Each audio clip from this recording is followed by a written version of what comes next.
मैंने पोइट्री में कहा है कि जब भी मैंने उसके लिए कुछ लिखा है उसे मैंने अपने साथ बिठाया। तो वो वाली एक लाइन है कि वो है नहीं मेरे साथ, पर मैं उसे हमेशा साथ बिठाता हूँ, फिर मैं अपना दर्द लिखता हूँ। प्यार में जाना मुश्किल नहीं है, बट प्यार से लौट के आना बड़ा मुश्किल। बहुत ज़्यादा, बहुत सही बात कही आपने, है ना। अब शाहरुख खान साहब की बात है, वो भी अगर मुंबई शिफ्ट हुए थे तो वो गौरी खान के लिए हुए थे। वो लाइन है ना कि इश्क दो लोगों के बीच का नशा है, जिससे पहले होश आ जाए वो बेवफा है। जब भी आप किसी के साथ प्यार में पड़ते हो ना, you become the brand ambassador of your self for 6 months। You show off the best of your self, जो कि हमारी सबसे बड़ी गलती होती है। मेरे माँ बाप जिस चीज़ पे हाथ रखते हैं वो उनको मिल जाए, बस मेरे लिए वो एक पीक है सक्सेस, क्योंकि उन्होंने लाइफ में इतना देखा है और उन्होंने मुझे कभी गरीब फील नहीं कराया। तो इसलिए मैंने इस पर लिखा था कि अब तो मुशक्क़त कर रहा हूँ ज़िंदगी को पार लगाने में, दिन रात जाग रहा हूँ बुने हुए सपनों को हकीकत में बदलने में। हे महादेव बस इतना सफल कर दो जितना मेरी माँ सोचे जा रही है, मुझे डर लग रहा है यारो मेरी माँ बाप की उम्र बढ़ती जा रही है। वाह। अगर मैं तुमसे पूछूं कि भाई क्या कीमत तुमने चुकाई है एक सपने के लिए, क्या बोलोगे? क्या कीमत चुकाई है मैंने सपने की कि मेरे माँ बाप आज भी मुझे सपोर्ट नहीं करते एक्टिंग।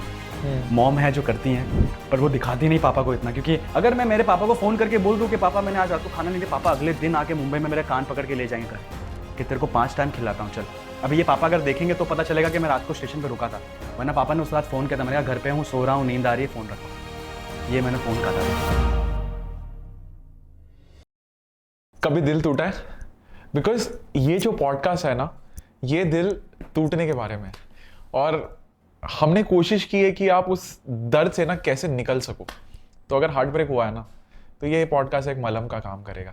और आज मैं जिनको गेस्ट की तरह लेके आ रहा हूँ, वो एक एक्टर हैं, एक शायर हैं, एक सपना देखने वाले शख्स हैं, जो कि एक दमन जैसी जगह से, Tier 2 सिटी से लेके आज मुंबई में अंधेरी में एक एक्टर वाला सफर जी रहे हैं। तो this is the first I would say guest of my podcast who's into acting, और जिनकी जर्नी बड़ी इंस्पायरिंग रही है, जो कि शुरू एक हार्ट ब्रेक से हुई थी, और आज वो लोगों को प्यार करना सिखाते हैं, आज वो लोगों को जिंदगी जीना सिखाते हैं, आज वो लोगों को इंस्पायर करते हैं कि सपने देखो। He is known as the big dreamer Satyam Diwakar, and it's my pleasure to have him on dream with Neeraj show. And trust me, ये पॉडकास्ट आपको बहुत ज़्यादा प्यारा लगेगा और आपके दिल को ज़रूर छुएगा। Enjoy the episode.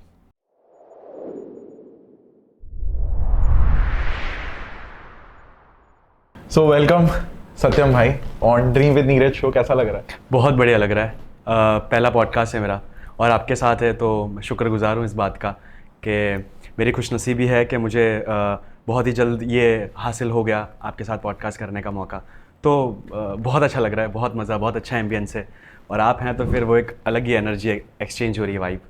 नहीं, आई थिंक हम बहुत ही एक चिल कॉन्वर्सेशन करने वाले हैं, जी। And the relationship that we have developed इतने ड्यूरेशन में, वो काफ़ी मैजिकल सी रही है। बिल्कुल। तो पहले तो मैं ये चाहूँगा कि तुम अपने शब्दों से, क्योंकि तुम हो शायर, जी, अपने ही शब्दों से अपने बारे में कुछ बयां करो, इंट्रोड्यूस करो अपने आप को। इंट्रोड्यूस तो मैं अब कैसे करूं, अपना हाल बताऊं कि बंसी सब सुर त्यागे है, एक ही धुन में बाजे है, वाह। हाल ना पूछो मोहन का, सब कुछ राधे राधे है। अरे अरे अरे अरे अरे। तो बस यही है, बाकी तो बहुत खुश हूँ फिलहाल। अगर आप पूछेंगे मुझसे, अभी मुझे 2 महीने हुए मुंबई शिफ्ट हुआ हूँ, मतलब परमानेंटली, वैसे अप डाउन चल रहा था और कुछ पहले मैं रोज रह चुका हूँ यहाँ। तो अभी मुझे ऐसा लग रहा है कि बहुत सारी चीज़ें अच्छी हो रही मेरी लाइफ में, काम अच्छा मिल रहा है और लोग अप्रोच कर रहे हैं मुझे, मतलब मुझ पर बिलीफ हो गया है उनको कि मैं कुछ कर सकता हूँ, तो उस वजह से काम बहुत अच्छा मिल रहा है। तो बहुत बढ़िया चल रहा है सब कुछ। थोड़ा सा ये बताओ, जैसे मैं सत्यम को जानता हूँ कि जी। सत्यम एक कौन है, कहाँ से आता है, थोड़ा सा 1 मिनट में ये बताओ कि तुम कहाँ से आए हो और अब फिलहाल तुम क्या कर रहे हो, ताकि लोगों को एक पर्सपेक्टिव मिले कि सत्यम है कौन ये कैरेक्टर। मैं दमन से आया हूँ, मेरी फैमिली जो है वो कानपुर से है, और तो बहुत पहले डैड आ गए थे दमन में। दमन यूनियन टेरिटरी है गुजरात में, तो वहाँ पे बॉर्न एंड ब्रॉट अप है मेरा। उसके बाद फिर मैं 2014 में मुंबई आ गया था। मैं असिस्टेंट डायरेक्टर था सीरियल्स में, साथ निभाना साथिया, स्वरागनी। तो रश्मि शर्मा का प्रोडक्शन था, उसमें मैं 3 साल था वहाँ पे। उसके बाद फिर लॉकडाउन हुआ, तभी मैंने फिटनेस की जर्नी शुरू की, सर्टिफाइड हुआ। उसके बाद देन बैक टू 2022 में मैंने पोइट्री शुरू कर दी। उसके बाद 1-1.5 साल 2 साल अप डाउन रहा मुंबई, ट्रैवलिंग करता रहा मैं एवरी वीकेंड। उसके बाद देन अभी इस साल मैंने 2025 में फाइनली सोच लिया कि मुझे मुंबई शिफ्ट होना है। तो अभी मुझे 2 महीने हो गए मुंबई में। तो now I am currently into poet and acting.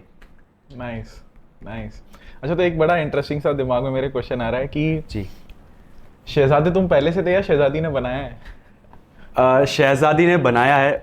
शहज़ादा मुझे शहज़ादी ने मतलब वो कभी कहती नहीं थी, बट जब वो बहुत ज़्यादा प्यार में होती थी, मतलब एक मोमेंट होता है ना एक रिश्ते में कि आज बहुत प्यार आ रहा है उसे, तो तब वो शहज़ादा बुलाती थी। तो फिर उसी ने बनाया। शहज़ादा तो मैं था नहीं, बट ऐसा नहीं है कि शहज़ादा मीन्स एक princess, you know, prince, princess, शहज़ादी। तो अब तो हुई मैं शहज़ादा, मेरी उसका नहीं रहा तो मेरी माँ का तो हूँ ही। नहीं, ये बहुत मैंने ये क्यों पूछा मैं ये भी बताता हूँ जी। लोगों को, और इसी के साथ साथ मैं इंटेंशन भी बता दूंगा इस पॉडकास्ट की कि मैं सत्यम से मिला था इनके ही शो में, एक थी शहज़ादी, जो कि इनका यूएसपी है, जो इन्होंने खुद लिखा है, अपनी ज़िंदगी पे लिखा है, जहाँ पे हमारी मुलाकात हुई थी फिजिकली। एंड आज हम उसी चीज़, उसी कॉन्सेप्ट के बारे में, जिस तरह से तुम प्यार को 7 पहलुओं में बयां करते हो जी उस शो के अंदर, जी, है ना, और हार्ट ब्रेक से लेके वो दीवानगी से लेके उस आशिकी से लेके उस फितूर से लेके जी। आप जैसे वो बोलते हो ना कि इटर्नल लव को Yes. डिस्क्राइब करते हो, तो आज हम हार्ट ब्रेक पे बात करेंगे, जी अपने आप को रीडिस्कवर करने में बात करेंगे। बिल्कुल। तो शुरू करते हैं तुम्हारे उस जर्नी से, तुम्हारे ही शो की तरफ। जी पहला जो वो होता है ना कि आशिकी होती है, हाँ, उसी से शुरू करते हैं, और हम बात इस चीज़ पे करना चाहेंगे कि ये हार्ट ब्रेक से इंसान डील कैसे करे। पहले तो मैं बता दूं कि मैं ये सब चीज़ों से बहुत दूर था, क्योंकि मैं 2016 से ही जब मैं मुंबई आ गया था, मतलब मुंबई में था ही तब तो, तब से बहुत ज़्यादा मैं स्ट्रिक्ट था इस चीज़ को लेके कि मुझे ये सब चीज़ों में, क्योंकि जितना भी मेरा सर्कल था, मेरा रूममेट था या जो भी लोग थे, तो वो सब प्यार में गुजर चुके थे। किसी का हार्ट ब्रेक हुआ है, कोई घर छोड़ के जा चुका है, या कोई डिप्रेस रहता है। तो मुझे ये कहीं ना कहीं ख्याल था कि मुझे रिश्ते में तो नहीं आना है, क्योंकि मेरे सपने बहुत बड़े, सख्त लौंडा, और मुझे बहुत काम करना है, बहुत सारी चीज़ें करनी है, तो मुझे ये डिस्ट्रैक्शन नहीं चाहिए। बट वो कहते हैं ना कि इश्क की हवा जब चलती है तो आप काबू में नहीं रहते, आप बह जाते हो उस हवा के साथ। तो फिर वो 2021 में हुआ, मुलाकात हुई उनसे, उसके बाद चीज़ें बढ़ने लगी, और कुछ वक्त तो पता नहीं चला कि इश्क है कि क्या है, बस एक अटैचमेंट बहुत गहरी हो गई। हाँ, फिर धीरे धीरे वो चीज़ें बढ़ती हैं। फिर उसके बाद फेज़ आया मोहब्बत वाला, तो तब पता चला कि हाँ ये इश्क है, मतलब ये वो एक जुनून है जिसके बिना हम नहीं रह पाते। फिर वो धीरे धीरे बढ़ते बढ़ते चीज़ें इतनी ज़्यादा हो गई, तब एक वक्त पे पता चल जाता है कि अब लड़का मोहब्बत में है, और अब चीज़ें हाथ से जा रही हैं। मतलब अब सारी जो प्रायोरिटी थी पहले, फिर वो फैमिली हो, ड्रीम्स हो, वो एक एक करके नीचे आ रही है, और वो लड़की जो है वो ऊपर आ रही है। तो वो जो इश्क है ना, वो सबसे ऊपर आ चुका है। तो तब मुझे ऐसा लगा कि जहाँ तक मैं कोशिश कर रहा था अब तक कि उस रिश्ते में ना आने की, पर अब जो है मैं उस रिश्ते में आ चुका हूँ। तो तब मुझे लगा कि अब अगर आ ही गए, अगर यही मोहब्बत है और इतनी खूबसूरत चीज़ है ये, तो अब इसे हासिल करते हैं, उसके बाद फिर हम साथ में मुंबई शिफ्ट होंगे। तो ये हमारा गोल था। फिर उसके बाद चीज़ें हुई। देखो, मैं पूरी डिटेल में आपको नहीं बताऊंगा, क्योंकि इसके ऊपर तो मेरा शो है। हाँ, बट मैं आपको इतना बताऊंगा। फिर उसके बाद कुछ चीज़ें चली, और एक वो कहते हैं ना कि पहली मोहब्बत है तो मुश्किल होती है पहली मोहब्बत हासिल होना। तो मेरा भी कुछ इससे एक किस्सा था कि किसी रीज़न से वो रिश्ता नहीं रहा। हाँ, तो वो बहुत ज़्यादा मैं मोहब्बत में चला गया था, और एक टाइम, और मेरे को मोहब्बत में तो जाना नहीं था, बट वो लड़की ने मुझे ज़िद की कि तुम भी मुझसे प्यार करो जितना मैं कर रही हूँ। तो फिर मैंने भी इतना प्यार किया, और जब मैंने प्यार करना शुरू किया तब वो प्यार से निकलने लगी। तो उसके बाद फिर एक ऐसा हार्ट ब्रेक आया जिसके लिए मैं प्रिपेयर्ड भी नहीं था। वो इस तरह से टर्निंग पॉइंट आया जो मैंने सोचा नहीं था, और मैं इतना ब्रेकडाउन हो जाऊंगा वो भी मुझे नहीं पता था। तो वो इस तरह से, वो कहते हैं ना, दिल छल्ली हो गया मेरा, कि इतने टुकड़ों में टूट गया कि मैं उसे समेटूं भी तो वो समेट नहीं पा रहा था। तो मुझे समझ नहीं आ रहा था। फिर वो फिटनेस हो, फिर चाहे मेरी एक्टिंग फील्ड हो, या कोई भी चीज़ हो, मैं कहीं भी फोकस नहीं था। बट फिर उसके बाद एक आता है सैलाब अपना, जब अपनी क्रिएटिविटी बाहर आती है कि अब ये जो पेन है इसे किसी वे में तो निकालना होगा। तो फिर वो मेरे लिए पोइट्री की जर्नी रही। वो एक लाइन मेरे दिमाग में आ रही है कि आशिकी इश्क सिखाती है बंदे की जिंदगी। बिल्कुल। एंड मतलब आप जब एक लम्हा आता है प्यार के सफर में, आई वुड से, क्योंकि एक सफर होता है प्यार करना, उसमें एक ऐसा पड़ाव आता है जहाँ पे आप खुद को भूल जाते हो, फितूर में रहते हो कि यही मेरी जिंदगी है। और जब आप उस चीज को जिंदगी मान लेते हो, तो आपकी जो डेफिनेशन होती है ना अपने आपके बारे में, वो बड़ी बदल सी जाती है ना। आप खुद को हमेशा उस आईने से देखते हो सामने वाले के, और इसीलिए इतना ज्यादा मुश्किल होता है आई थिंक हार्ट ब्रेक से डील करना, क्योंकि आप जो अपने आप को मान रहे थे, आपका वो वजूद ही नहीं रहता। सो अगर मैं तुमसे ये पूछना चाहूँ कुछ लाइनों में कि जैसे हार्ट ब्रेक तो हो गया इंसान का, प्यार में तो सब पड़ जाते हैं यार, प्यार हर एक को होता है, बिल्कुल, है ना। प्यार में आई थिंक प्यार में जाना मुश्किल नहीं है, बट प्यार से लौट के आना बड़ा मुश्किल है। बहुत ज्यादा, बहुत सही बात कही आपने, है ना। कि निकलना बहुत मुश्किल हो जाता है, क्योंकि वो लाइन है ना कि इश्क दो लोगों के बीच का नशा है, जिससे पहले होश आ जाए वो बेवफा है। हाँ हाँ हाँ। तो वो वाली बात है कि अगर दो इश्क में लड़के हैं, अगर दो लोग हैं इश्क में और जिससे पहले होश आ जाए कि वो समझ जाए कि नहीं अब मुझे निकलना पड़ेगा, तो जो दूसरा वाला बंदा है वो उसको फिर संभालना बहुत मुश्किल होता है। क्योंकि मैं मानता हूँ, और ये हकीकत भी है, जितने भी मैंने कहानियाँ सुने, किस्से सुने, किताबें पढ़ी हैं, तो उसमें ये चीज़ थे कि दो जो लोग इश्क में होते हैं जब तो दोनों की एनर्जी सेम नहीं होती। कोई एक जो होता है वो बहुत ज़्यादा होता है प्यार में। करेक्ट। दोनों सेम लेवल पे कभी नहीं होते। एक जो होता है बहुत ज़्यादा होता है और उसी को ज़्यादा तकलीफ होती है, क्योंकि वो हर फेज में आप जैसे भी ट्रीट करो उसे, वो रहने की कोशिश करता है कि उसने मुझे अगर चीट किया है, अगर उसने मुझे कहीं ऐसा बिट्रे किया है तो मैं फिर भी रहूँगा।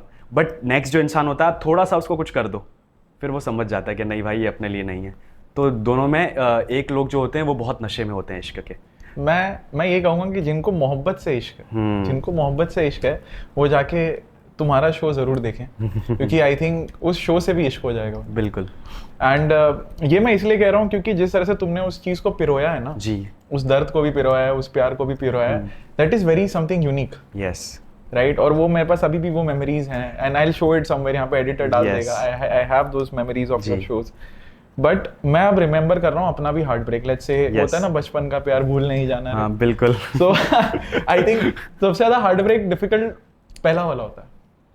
पहला इश्क तो बहुत गहरा होता है। देखो अगर स्कूल की मोहब्बत है तो इतना ज़्यादा सीरियस नहीं होता है, बट आप थोड़े मैच्योर होकर जब इश्क करते हो, जब आपको लगता है, क्योंकि मैं भी एक लड़की को पसंद करता था स्कूल टाइम पे, मैं 5th स्टैंडर्ड से वो मुझे पसंद थी, बट धीरे धीरे पता चला कि फिर 8th स्टैंडर्ड मुझे पता चला कि गर्लफ्रेंड बॉयफ्रेंड का वो होता है, कॉन्सेप्ट होता है। हाँ, तो तब मुझे पता चला कि अच्छा, तो फिर ये तो फिर एक तरफा हुआ कि मैं ही कर रहा हूँ, वो तो नहीं कर रही। और जब मैंने 10th में किसी और लड़की को पसंद करने लगा मैं, तब जाके वो मेरे पीछे आई 4 साल बाद कि नहीं, अब जब तक मैं उसे करता था उसने नहीं मुझे पूछा, बट जैसे मैंने किसी और को किया तो वो मेरे पीछे आने लगी।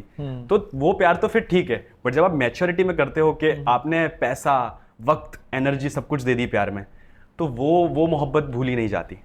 तो तुम्हारे लिए ऐसा क्या था, जैसे अगर मैं पहले तुम अपना बताना फिर मैं अपना बताऊंगा, कि तुम्हारे लिए ऐसा क्या था जब तुमने पहली बार आशिकी की और पहला हार्ट ब्रेक हुआ, जहां पहली बार उम्मीद टूटी है वुड से, कि असल में दर्द हुआ किसी का धोखे का जो होता है ना, एक बार ऐसा इंसान को लगता है, हमेशा कभी ना कभी होता है, चाहे वो दोस्ती में हो, प्यार में हो, एक बार उसको वो झटका लगता है धोखे का, कि यार इसको तो सब कुछ माना था बट ये तो बेवफा, या ऐसे निकला कि अजनबी हो कोई। राइट। तो तुमने कैसे कोप अप किया था? बिकॉज आई नो कि तुम आज एक आर्टिस्ट हो, तुम एक्टिंग कर रहे हो, तुम गाना गा रहे हो, तुम फिटनेस कर रहे हो, है ना? तो कैसे तुमने अपने आप को उससे निकाला, ताकि कोई भी जो इस वीडियो को देख रहा है, देखो हार्ट ब्रेक तो हर एक के जीवन, बिल्कुल, तो वो कैसे बाहर निकले? पहली बात तो ये कि बहुत सारी चीज़ें मैटर करती है इसमें, कि मैं फिटनेस में पहले से था। ऐसा नहीं है कि मैंने इस लड़की की वजह से शुरू किया, तो मेरे में वो डिसिप्लिन और वो मोटिवेशन पहले से था ही।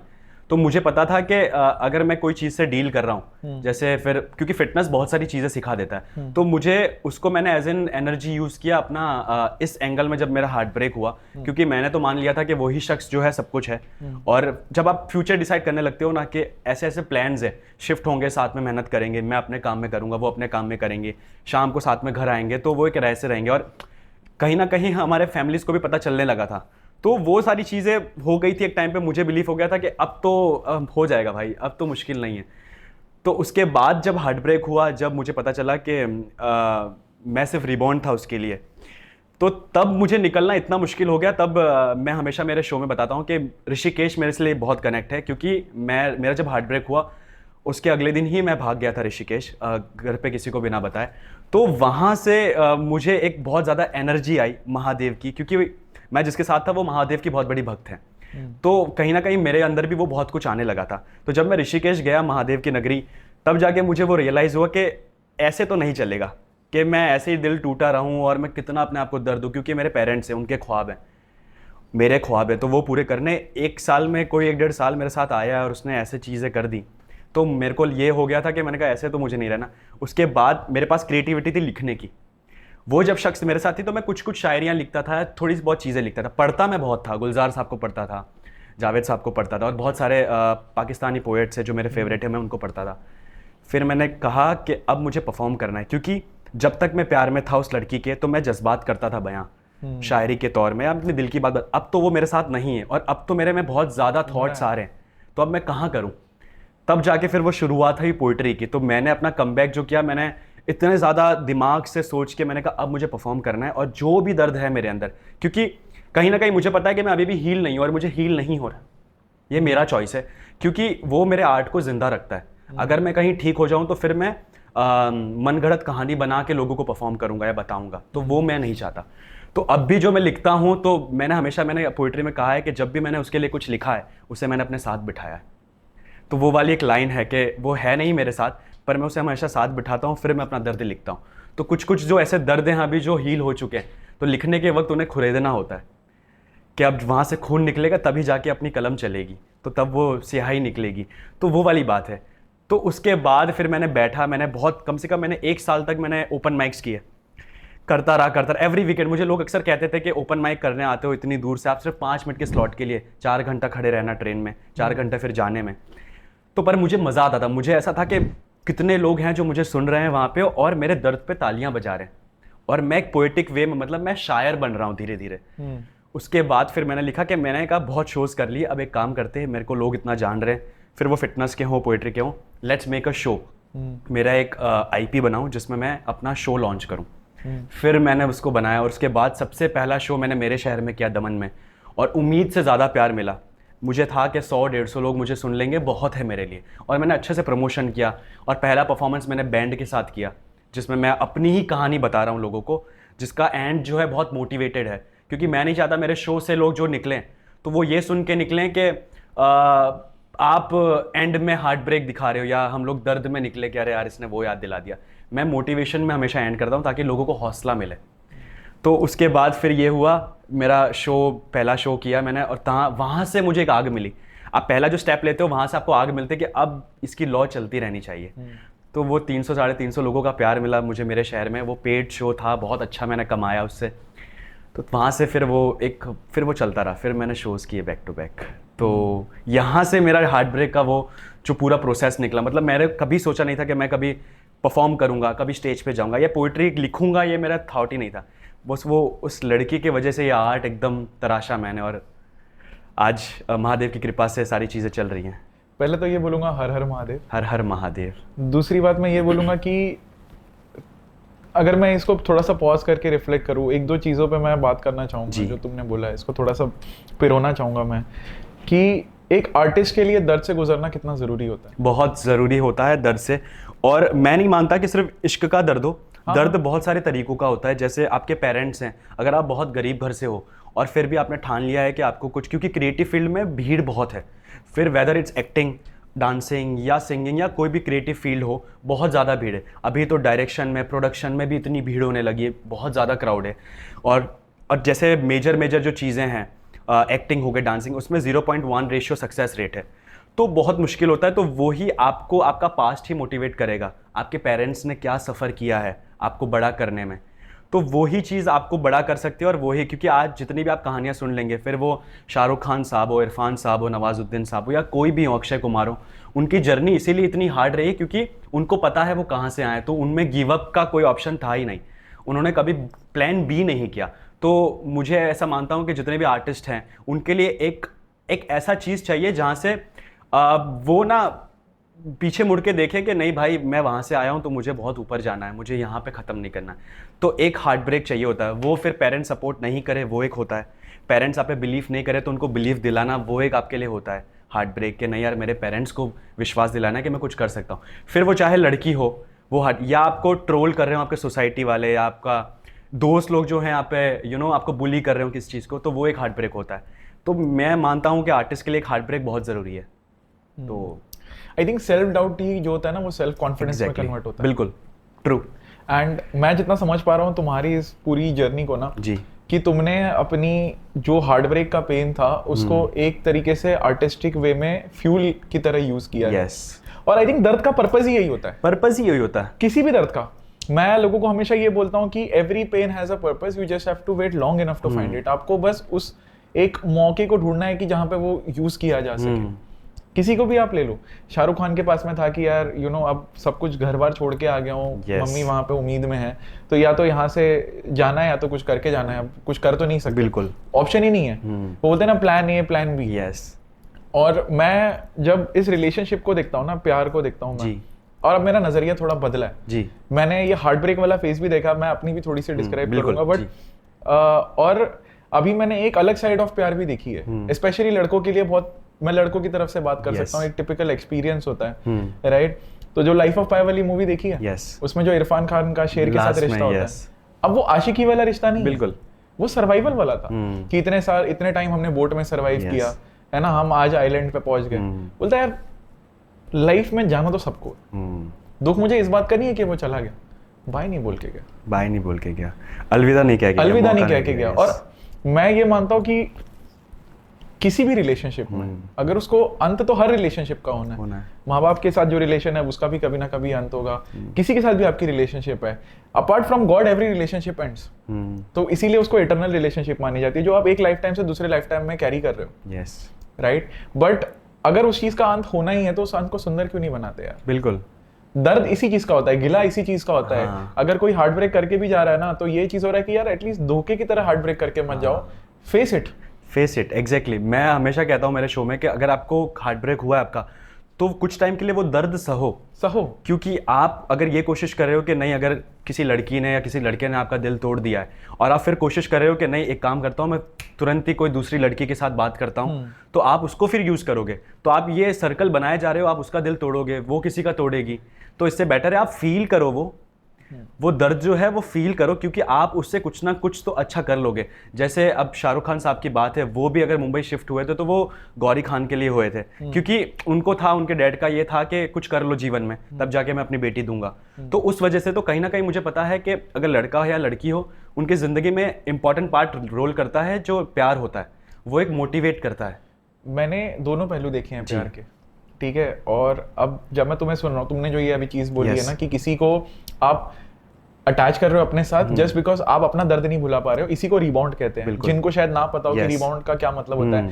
पहली बार जब मेरे साथ हुआ था रिबाउंड, मेरे को भी नहीं पता भाई रिबाउंड होता क्या है। मुझे खुद पोएट्री वालों के सर्किट ने बताया कि रिबाउंड ऐसा होता है। एग्जैक्टली, और लोगों को पता ही नहीं होता है, तो प्लीज एटलीस्ट रिबाउंड करना तो बंद ही कर दो, ये कोई मजाक नहीं है। नहीं, मजाक नहीं है। और मेरे को जब तुम ये बात कर रहे थे ना, तो मेरे को रॉबर्ट डाउनी जूनियर की कहानी याद आई कि उनकी जो वाइफ है, जब वो जेल में थे, ठीक है, जो हमारे अभी काफी फेमस हो चुके हैं मार्वल के हीरो आयरन मैन जिनको कहा जाता है, उनकी वाइफ ने सिंपल सी शर्त रखी थी, जो उस टाइम उनकी गर्लफ्रेंड थी, कि मेरे को कोई दिक्कत नहीं है, I do love you, but you have to, उसी लव के लिए आपको लड़ना पड़ेगा, आपको इस एडिक्शन से बाहर आना पड़ेगा after coming out of the jail. उन्होंने 6 months दिए कि मैं तुम्हें 6 महीना देती हूँ, यू ट्रांसफॉर्म। ओके, अब उन्होंने प्यार को यूज किया ट्रांसफॉर्म करने के लिए, वो भी एक तरह का दर्द था कि यार मुझे उन सारी चीजों को छोड़ना होगा जो इस लड़की को नहीं चाहिए, क्योंकि या तो इससे दूर जाने का दर्द मेरे लिए ज्यादा है, या तो इन नशों से दूर जाने का दर्द मेरे लिए ज्यादा है। उन्होंने उस दर्द को चूज किया कि जो ज्यादा था, इस लड़की का जाने का दर्द मेरे लिए ज्यादा है, तो उन्होंने अपने आप को पॉजिटिवली ट्रांसफॉर्म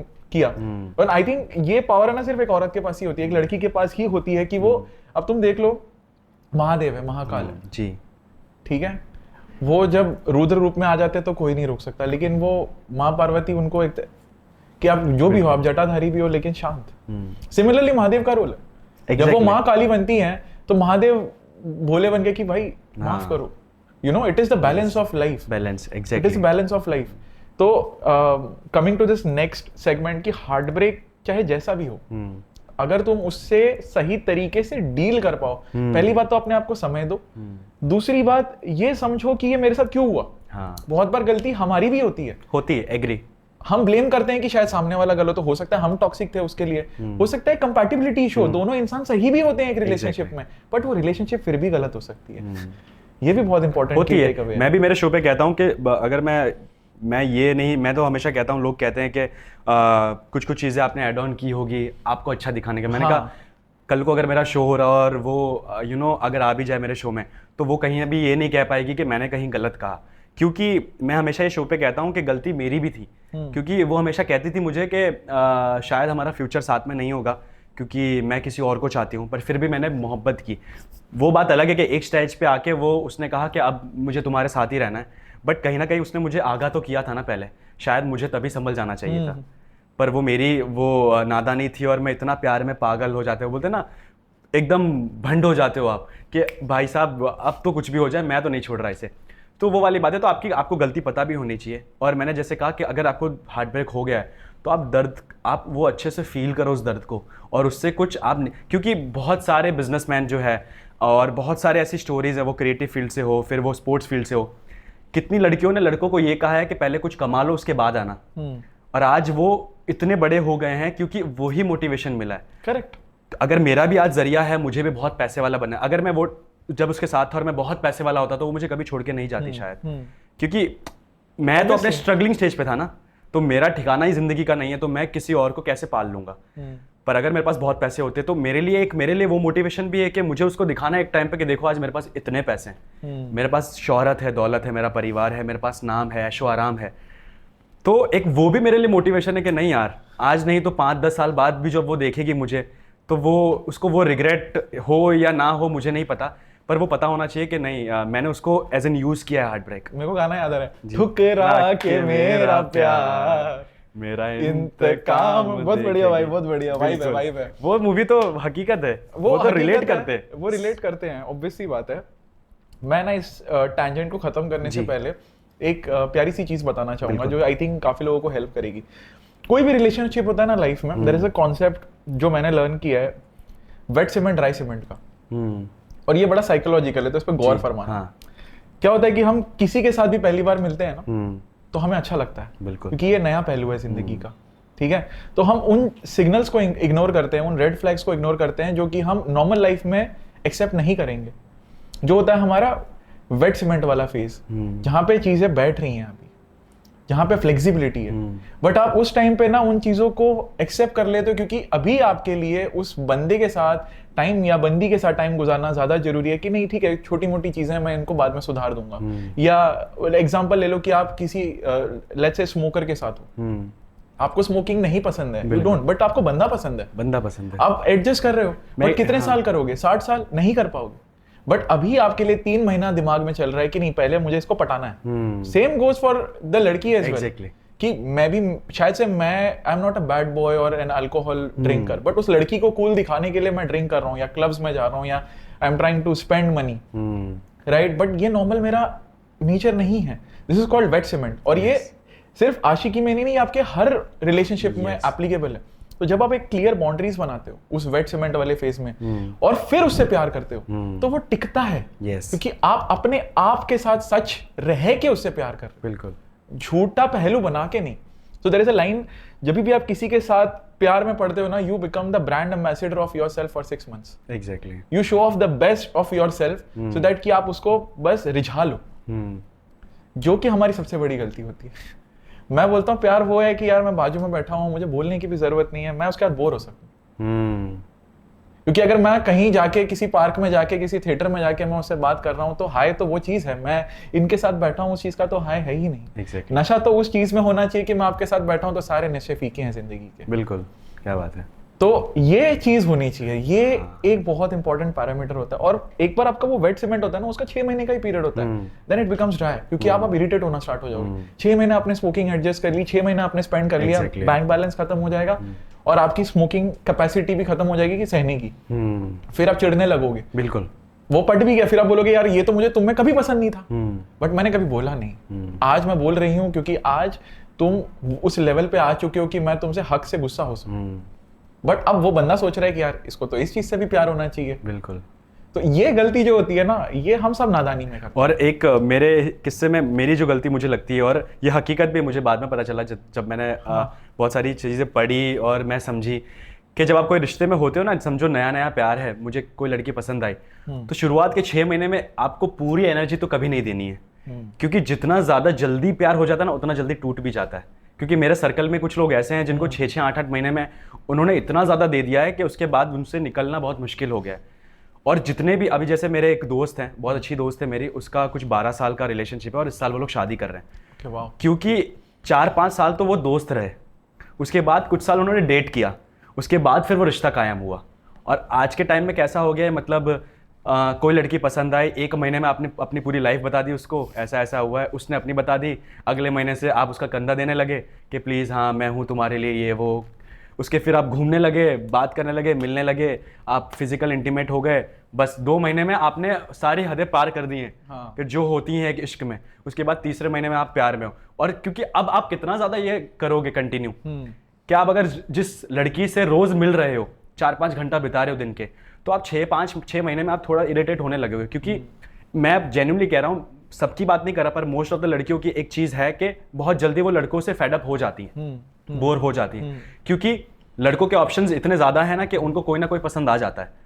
तो इसीलिए मैं ये चाहता हूँ कि आपके जो कुछ जो आप बेस्ट दे सकते हो रिश्ते में, वो थोड़े थोड़ी देर में दो, तो वो बेटर है, ताकि वो रिश्ता कायम रहे लंबे समय तक। आप एक ही दिन में आप अपना बेस्ट दे दोगे, वेदर इट्स ऑन फिजिकल या मेंटली या फाइनेंशियली भी, तो वो आप फिर स्टैंडर्ड बन जाता है ना भाई। हाँ। सो प्रॉब्लम लड़कों के साथ यही है कि साला कंपटीशन इतना ज्यादा है, बहुत ज्यादा कंपटीशन है कि they want to show off what they don't even have.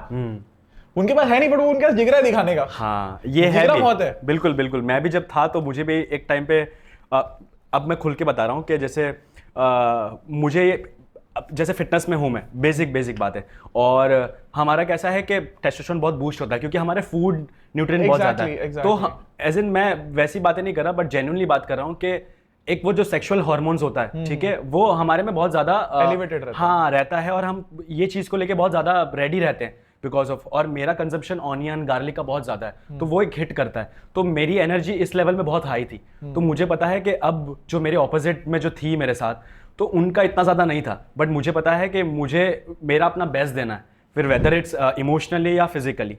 तो फिर मैं चीज़ें एक एक लेवल पे करता रहा। फिर एक टाइम पे मुझे पता चला कि सब कुछ कर लिया मैंने, if I get to physically, if I am lasting long, या मैं बहुत सारी if I am getting the BDSM kits to use anything, I am just talking like हाँ। तो तब मुझे एक टाइम पे पता चला कि अब तो मेरे पास कुछ नहीं, मतलब मैंने तो सारी ही चीज़ें कर दी, वेदर इट्स ट्रैवलिंग या कुछ भी हो।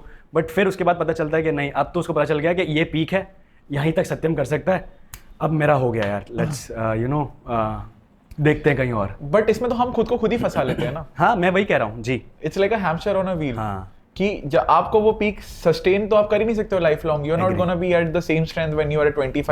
आप 55 पे तो सेम स्ट्रेंथ पे नहीं रहोगे, बट अगर आपको उसी बंदे पे रहना है तो ये तो आज की गलत है। हाँ, ये तो आज की गलत है। Exactly. आदत ही मत लगाओ ना। ये तो वही बात होगी कि तुमने गलत चीज की आदत लगा दी और फिर तुम ही खुद बोल रहे हो कि ऐसा क्यों है। हाँ, वही बोल रहा हूँ ना कि मैंने आपको वही कहना कि पूरी एनर्जी तो कभी तुरंत रिश्ते में नहीं देनी। टाइम लो, समझो, मिलो, बैठो। क्योंकि अभी मैं आपको बताऊंगा, ये अभी रिसेंट की बात है कि जब मैं मुंबई आया तो मेरी एक बहुत दोस्त अच्छी है, उसने मुझे बहुत हेल्प की। उसने ही मुझे जल्दी थोड़ा बुला लिया कि अच्छा, हाँ, फिर उनके ही थ्रू मुझे प्ले मिले 2 जिसमें मैंने किया, और 1-2 काम मिले, और एक मुझे घर जैसा, हाँ, घर जैसा रिश्ता हो गया कि मुझे खाने वाने का मेरा ध्यान रखना और बहुत सारी चीज़ें। तो हम लोग शॉपिंग करने, थिएटर देखने जा रहे हैं, शोज़ देखने जा रहे हैं, प्लेस देखने जा रहे हैं, मूवी देख रहे हैं, तो बहुत अच्छा बॉन्ड हो गया। उसके बाद फिर मुझे पता चला कि 3 साल बाद मैंने कोई दोस्त अच्छी बनाई है जिसपे मुझे वो वाला बिलीफ हो रहा है जैसा मुझे उस रिश्ते में था कि हाँ, कि कोई मुझे पसंद आ रहा है। नॉट एज एन मैं प्यार में गिरूंगा, वो तो अभी है ही नहीं कुछ सालों तक, मुझे ऐसा लगता है, बट स्टिल आई वांट कि बहुत अच्छी दोस्ती है। बट यही हुआ कि 2-3 महीने मैंने इतना ज़्यादा टाइम दे दिया, एनर्जी दे दी, और मैं उसके लिए मैंने उसको ये दिखाया कि मैं तेरे लिए तो फ्री हूँ, तू बता क्या करना है। उसके बाद अब ये हुआ कि कुछ 10-12 दिन हुए, अब हम अलग हो गए, बात ही नहीं हो गई। ये मैंने भी फेस किया है। इट हैपेंस, होता है, इट हैपेंस। एक लेवल पे होता है कि आपकी कंपैटिबिलिटी इतनी ज्यादा अच्छी होती है, बट आपकी एक्सपेक्टेशन एक्सट्रीमली हाई हो जाती है उसके अंदर। When you are too much compatible, then you become extremely expectative कि सामने वाले से मुझे ये तो मतलब सत्यम तो मतलब अवेलेबल है ही है, मेरे लिए तो है, बाकी दुनिया के लिए बिजी हो सकता है, मेरे लिए तो है। But one of the case जब ऐसा हो जाता है, when you prioritise yourself, that shatters that सामने वाला कि नहीं यार, जो हम सोच रहे थे उतना गहरा भी नहीं है, और फिर वो टूट जाता है। तो वही बोलते हैं ना कि जिस मेहंदी का रंग हौले हौले चलती है ना, वो टिकती है, बिल्कुल।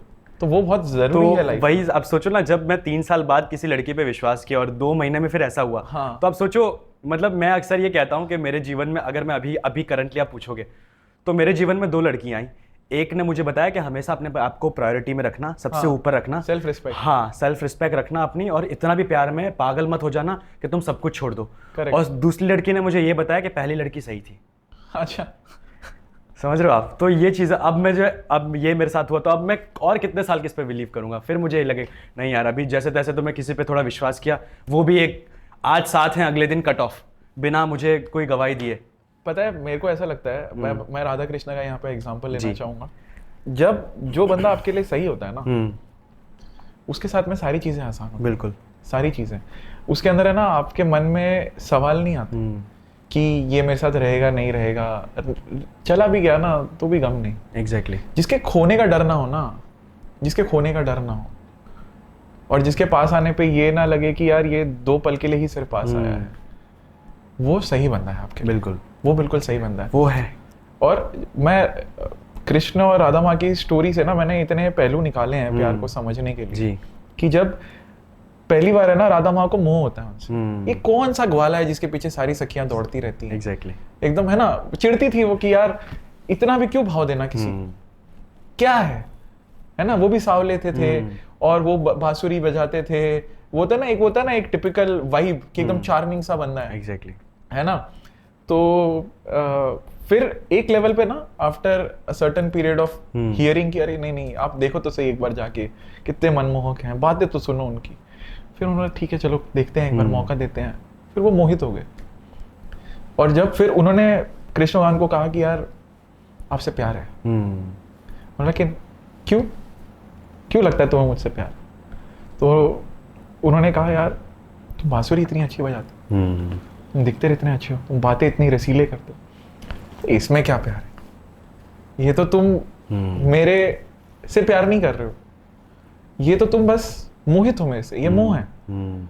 ये तो मैं शायद कल बांसुरी ना बजाऊं, मैं ऐसा ना दिखूं, मैं ऐसी बातें ना करूं, तभी कृष्ण से प्यार करूंगी। फिर वो सोचने लगी, पता नहीं, बोलता इसका आंसर ढूंढ के आना मेरे पास, जब इसके अलावा मुझसे प्यार कर सको ना तब शायद तुम प्यार समझने लगे। बिल्कुल। तो उनको बहुत टाइम लगा था राधा माँ को ये समझाने में कि मोह और प्यार में बहुत फर्क होता है। एग्जैक्टली। बहुत ज्यादा फर्क होता है। और जब अब जैसे हम वी आर इनटू फिटनेस, तो एक फिजिकल अपीयरेंस आपकी एक लेवल पे सबको अट्रैक्ट करती है, होता है। एग्जैक्टली। और ये तुमने भी फेस किया होगा, ये मैंने भी फेस किया, मतलब विल हिट अपॉन यू। मुझे तो जो मिली भी थी वो बॉडी के हिसाब से मिली थी, मतलब एग्जैक्टली, मिरर में। हाँ, इट हैपेंस होता है। True. But that is exactly what I don't want. अगर आप उसी चीज से अट्रैक्ट होकर मेरे पास आ रहे हो जो आपको सिर्फ दिख रही है, एग्री, तो आप तो मुझे जानते ही नहीं हो। ट्रू। आप अगर मेरी पैकेजिंग से ही प्यार में पड़ गए, वो तो मैं निकाल के फेंक सकता हूं। कल को मुझे अगर कुछ प्रॉब्लम हो गई, फिजिकल प्रॉब्लम हो गई और मेरी भी ऐसी बॉडी ना रही, तो तुम तो चली आओगी छोड़ के। नीरज से प्यार करने के लिए नीरज को जानना जरूरी है, सत्यम से प्यार करने के लिए सत्यम को जानना जरूरी है। सिमिलरली जब कृष्ण भगवान ने बोला कि कृष्ण से प्यार करने के लिए कृष्ण को जानना जरूरी है, मैं क्या करता हूं ये नहीं, मैं कैसा दिखता हूं ये नहीं, कृष्ण कौन है ये ढूंढ के आओ तो मैं प्यार करूंगा सखी, वरना सखी तो है मेरे पास। तो उनका जो प्यार बताने का भी तरीका था ना, वो बहुत था, जबकि वो जानते कि अनंत काल से तो मेरी बीवी है, इनका रिश्ता तो मेरे से है ही, बट इस जन्म में ये भूल चुकी है, उनको श्राप मिला होता है 100 वर्षों का। तो but such beautifully he describes, marriage नहीं हुई उनकी, बट उन्होंने बोला यार इसकी तो कोई कभी जरूरत थी नहीं, ना कभी होगी, प्यार प्यार है। और वो आज भी देखो ना, आप जब मैं जा चुका हूँ निधिवन वृंदावन, तो आज भी वो 7 बजे के बाद उनका निधिवन जो है वो बंद हो जाता है, क्योंकि वो कहावत है कि आज अभी आएंगे राधा कृष्णा गोपियों के साथ, यहाँ पे रासलीला होगी। तो वो चलती आई, क्योंकि कुछ कुछ मैं आपको बता रहा हूँ ना कि कुछ कुछ ऐसे बहुत अच्छे अच्छे रिश्ते हैं, जैसे ऐसे तो दुनिया में बहुत सारे, पर हमें एक्टर्स की लाइफ के पता चलते हैं क्योंकि उनकी स्टोरीज बहुत चलती है। जैसे अब शाहरुख खान को ले लो, राजकुमार को ले लो, या वरुण धवन को ले लो, इनके जो भी पार्टनर्स रही हैं, ये जब कुछ नहीं थे तब से हैं। फिर आप पंकज त्रिपाठी सर को ले लो, इनकी जो भी पार्टनर थी जब कुछ नहीं थे, तो आप सोचो ये दोनों की एनर्जी कितनी ज़्यादा है। पंकज या शाहरुख खान भी सोच सकता था ना कि अब तो मैं शाहरुख खान हूँ, अब मैं इसकी लड़की के साथ क्यों रहूँ, पर वो उन्होंने उस पर बिलीव किया, उन्होंने उस पर बिलीव किया कि ये मेरा साथ नहीं छोड़ेगी, मेरे लोएस्ट में, उन्होंने कहा ये हाईएस्ट पे मेरा साथ नहीं छोड़ेगा। पंकज त्रिपाठी जी की एक लाइन है, अगर मैं कह सकूं, तो उन्होंने कहा कि 24 साल मेरी बीवी ने मेरे लिए तपस्या की है। सोचो, ये मुझे पाल रही थी, सोचो ये मुझे पाल रही थी। ऐसे भी रिश्ते होते हैं। हाँ, ऐसे भी रिश्ते होते हैं। तो मैं यही मैं, और ये चीज जो है ना, मैं अब कहीं ना कहीं एक्सपीरियंस कर पा रहा हूँ। जैसे मैं उस एंगल पे आऊंगा, बट जब उन्होंने ये लाइन बोली भी ना, तो मैं इस चीज को पहले नहीं समझ पाता था, बट आज मैं कहीं ना कहीं इस चीज को समझ पा रहा हूँ कि एक इंसान के पीछे किसी और का त्याग कितना इंपॉर्टेंट होता है। बिल्कुल। तो बोला कि यार मैं तो चलो, मेरी मेहनत तो क्या ही थी, मेरा स्ट्रगल तो क्या ही था, मेरी बीवी थी यार जो मेरे को पैसा दे रही थी। सोचो, मैं लोग सोसाइटी एक्सपेक्ट करती है कि यार आप घर के मर्द हो, आप जाके पैसा लेके आओ, और मेरी बीवी ने कभी आके मुझसे बोला नहीं कि यार आप क्यों नहीं ला पा रहे। अगर वो एक बार बोल देती मैं टूट जाता। बिल्कुल। अगर वो एक बार बोल देती तो मैं टूट जाता। exactly. बट वो बार बार यही बोलती रही कि तुम कर सकते हो, तो हमने कर दिया। आप जाओ, आप उस चीज़ के लिए बने हो, उस सपने के लिए बने हो, कितनी बड़ी बात है। और ये हकीकत भी है, हर सक्सेसफुल के पीछे एक तो औरत का हाथ होता है, फिर वो माँ हो या आपकी कोई अच्छी दोस्त हो, क्योंकि बहुत से ऐसे मेरे दोस्त हैं जिनकी फ्रेंड ही है जो मैनेजर है और उनको इस मकाम पे आज पहुंचाया, स्टार बनाया है। या फिर जैसे आपकी जो पार्टनर होगी, आपकी गर्लफ्रेंड हो या आपकी वाइफ हो, उनका बहुत बड़ा हाथ होता है। और मेरे लाइफ में मैं आपको बताऊं नीरज भाई के पता नहीं क्यों मेरे साथ, मैंने हमेशा जो भी मेरे को करीबी रिश्ता रहा है ना, मैंने बहुत बचाने की कोशिश की। मुझे बहुत डर है कोई भी रिश्ता खोने से, कोई भी रिश्ता हो जिसको मेरे दिल के करीब है, मुझे खोने से इतना डर है। और अक्सर मेरे साथ ऐसा हुआ है, पता नहीं क्यों, कि लोग मुझे क्यों आसानी से खो देते हैं। मतलब ये इस बात पे मुझे कभी कभी रोना सा आ जाता है कि मुझे क्यों इजीली वो लोग खो देते हैं, कि मतलब मैं कहीं इंपॉर्टेंट हुई नहीं उनकी लाइफ में।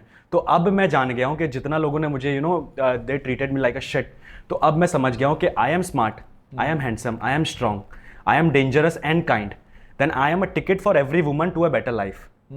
So now I am not going to settle with anyone who treat me like a shit, या अपनी needs या अपने मूड के हिसाब से मुझे करे। मुझे पता है अब मेरी औकात क्या है, तो मैं अब जो किसी से मोहब्बत करूँगा या साथ रहूँगा, तो मैं उसके साथ रहूँगा जो मुझे वो डिज़र्व करती हो। और क्योंकि मुझे पता है मैं किसी के साथ रहूँगा तो मैं अपना बेस्ट दे दूँगा, मैं जान लगा दूँगा मोहब्बत में कि मैं कितना पीक तक जा सकता।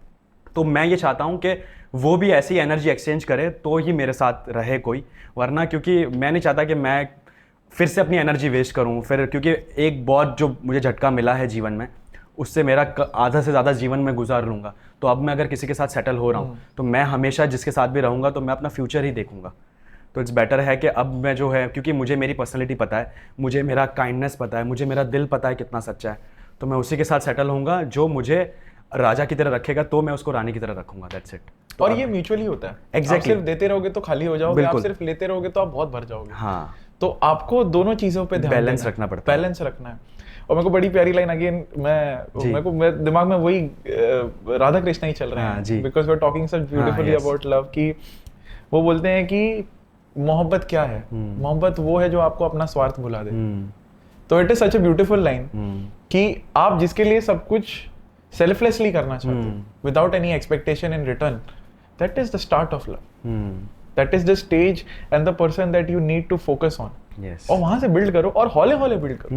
बिल्कुल। सो आई थिंक हमने काफी ज्यादा इन सारी चीजों पे बात कर लिया है। It was such a pleasure भाई, बड़ा बाकी किसी को अगर इन डिटेल में मेरा किस्सा जानना हो तो obviously I do the shows. Yes, क्योंकि वहां पे मैं कैसे अकेला था, उनकी एंटर हुआ, उन्होंने कैसे देखा, उन्होंने कैसे छुआ, वहां से लेके कैसे हम जुदा हुए, उसके बाद मेरी कहानी, तो वो 7 स्टेजेस जो है, 7 मकाम सूफी इश्क के, उस पे बयां करता हूँ, जो संगीत के साथ एक्सप्लेन होते हैं। तो वहां पे डिटेल जो होता है वो शो का है। बाकी ओवरव्यू मुझे पता है लोग जो हमें सुन रहे हैं, अरे मैं वाइब डाल दूंगा ना, एडिटर भाई डालो यहाँ पे, तो उनको समझ आ जाएगा। एग्जैक्टली। बट यही है कि थोड़ा सा इस पे आते हैं हम। जैसे तुम्हारा इंस्टाग्राम हैंडल था द बिग ड्रीमर। यस। अभी तुमने चेंज किया है, सत्यम दिवाकर। बट और ड्रीम, जैसे मेरा ड्रीम विद नीरज है, और हम दोनों ही सपनेबाज हैं, मैं ये कहूँगा, और उसी चीज से हम कनेक्ट हुए। तो सत्या मुझे मिला था अपने शो की टिकट के साथ कि नीरज भाई आना जरूर। मैं आया, मैंने ग्रुप बनाया था, मुझे याद है, और कोमल भी थी, कोमल यहाँ बैठी हुई हैं। सो इतना प्यारा वो चीज़ थी, एंड मेरे को इतना ज़्यादा प्राउड फील हुआ, बिकॉज आप दर्द भी तभी समझ पाते हो ना जब आप उस दर्द से गुजरे हो। हम दोनों फिटनेस में हैं, हम दोनों लड़ रहे हैं अपने सपनों के लिए, है ना, हम दोनों एक लोअर मिडिल क्लास फैमिली से आते हैं। तुम एक अलग शहर में बॉर्न हुए हो, मैं यहाँ पे बॉर्न हुआ था, और मेरा नेटिव दिल्ली है। बहुत सारी चीज़ें देखी हैं, बहुत सारी चीज़ें हुई हैं, रिस्पॉन्सिबिलिटीज ली हैं। तो मैं तुमसे ये भी ज़रूर जानना चाहूँगा कि चलो फिटनेस तो एक एंकर होता ही है हमारा, ठीक है, तो पहले ये बात करते हैं कि तुम्हारे लिए अगर मैं तुमसे बयां करने कहूँ, फिटनेस क्या है, क्या बोलोगे तुम? फिटनेस में अगर कहूँ कि ये कोई ऐसी चीज़ है फिटनेस, मतलब वो कोई भी स्पोर्ट्स हो, मैं बेसिक में कहूँगा कि तो वो ना आपको बहुत ज़्यादा पुश करता है लाइफ में। फिर आप कुछ भी कर रहे हो, whether you are businessman, you are sports person, कोई भी चीज़ हो। फिटनेस में सिर्फ जिम को नहीं कह रहा, सिर्फ बॉडी बिल्डिंग को अभी नहीं कह रहा, मैं कह रहा हूँ कोई भी स्पोर्ट्स हो। फिटनेस ऐसी चीज़ है जिससे आपको आपका लॉन्ग लाइफ के लिए वो आपको हेल्प करता है, और वो ऐसी चीज़ है जो रेगुलर रूटीन में होती है।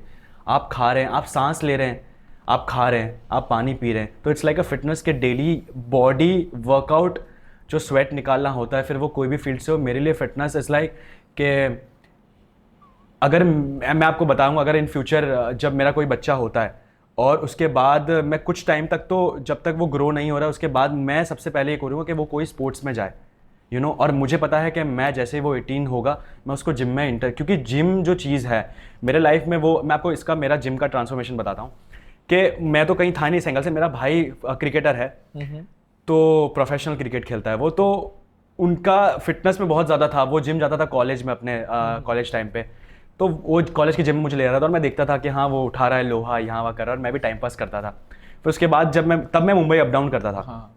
मुंबई में मेरे रूममेट्स थे, वो सारे मॉडल्स, एक्टर थे, 6-6 फुट के लौंडे, प्रोटीन खा रहे, जिम से आ रहे, स्वेट। तो मैंने कहा भाई यार मुझे ऐसे ही करना है। ये तो मस्त लग रहा है। हाँ, तो मैंने कहा भाई यार ये ऐसा लंबा हो जाएंगे, बॉडी बन जाएगी मस्त, और वो लोग एकदम ब्रॉड बॉडी, चेस्ट, एब्स के साथ, वो लोग सब मॉडल्स थे। तो मैंने कहा भाई एक्टर बनना है तो मुझे यही करना पड़ेगा। उसके बाद फिर लॉकडाउन हुआ, लॉकडाउन में फिर मैंने जिम ज्वाइन किया, मैंने 6-8 महीने किया।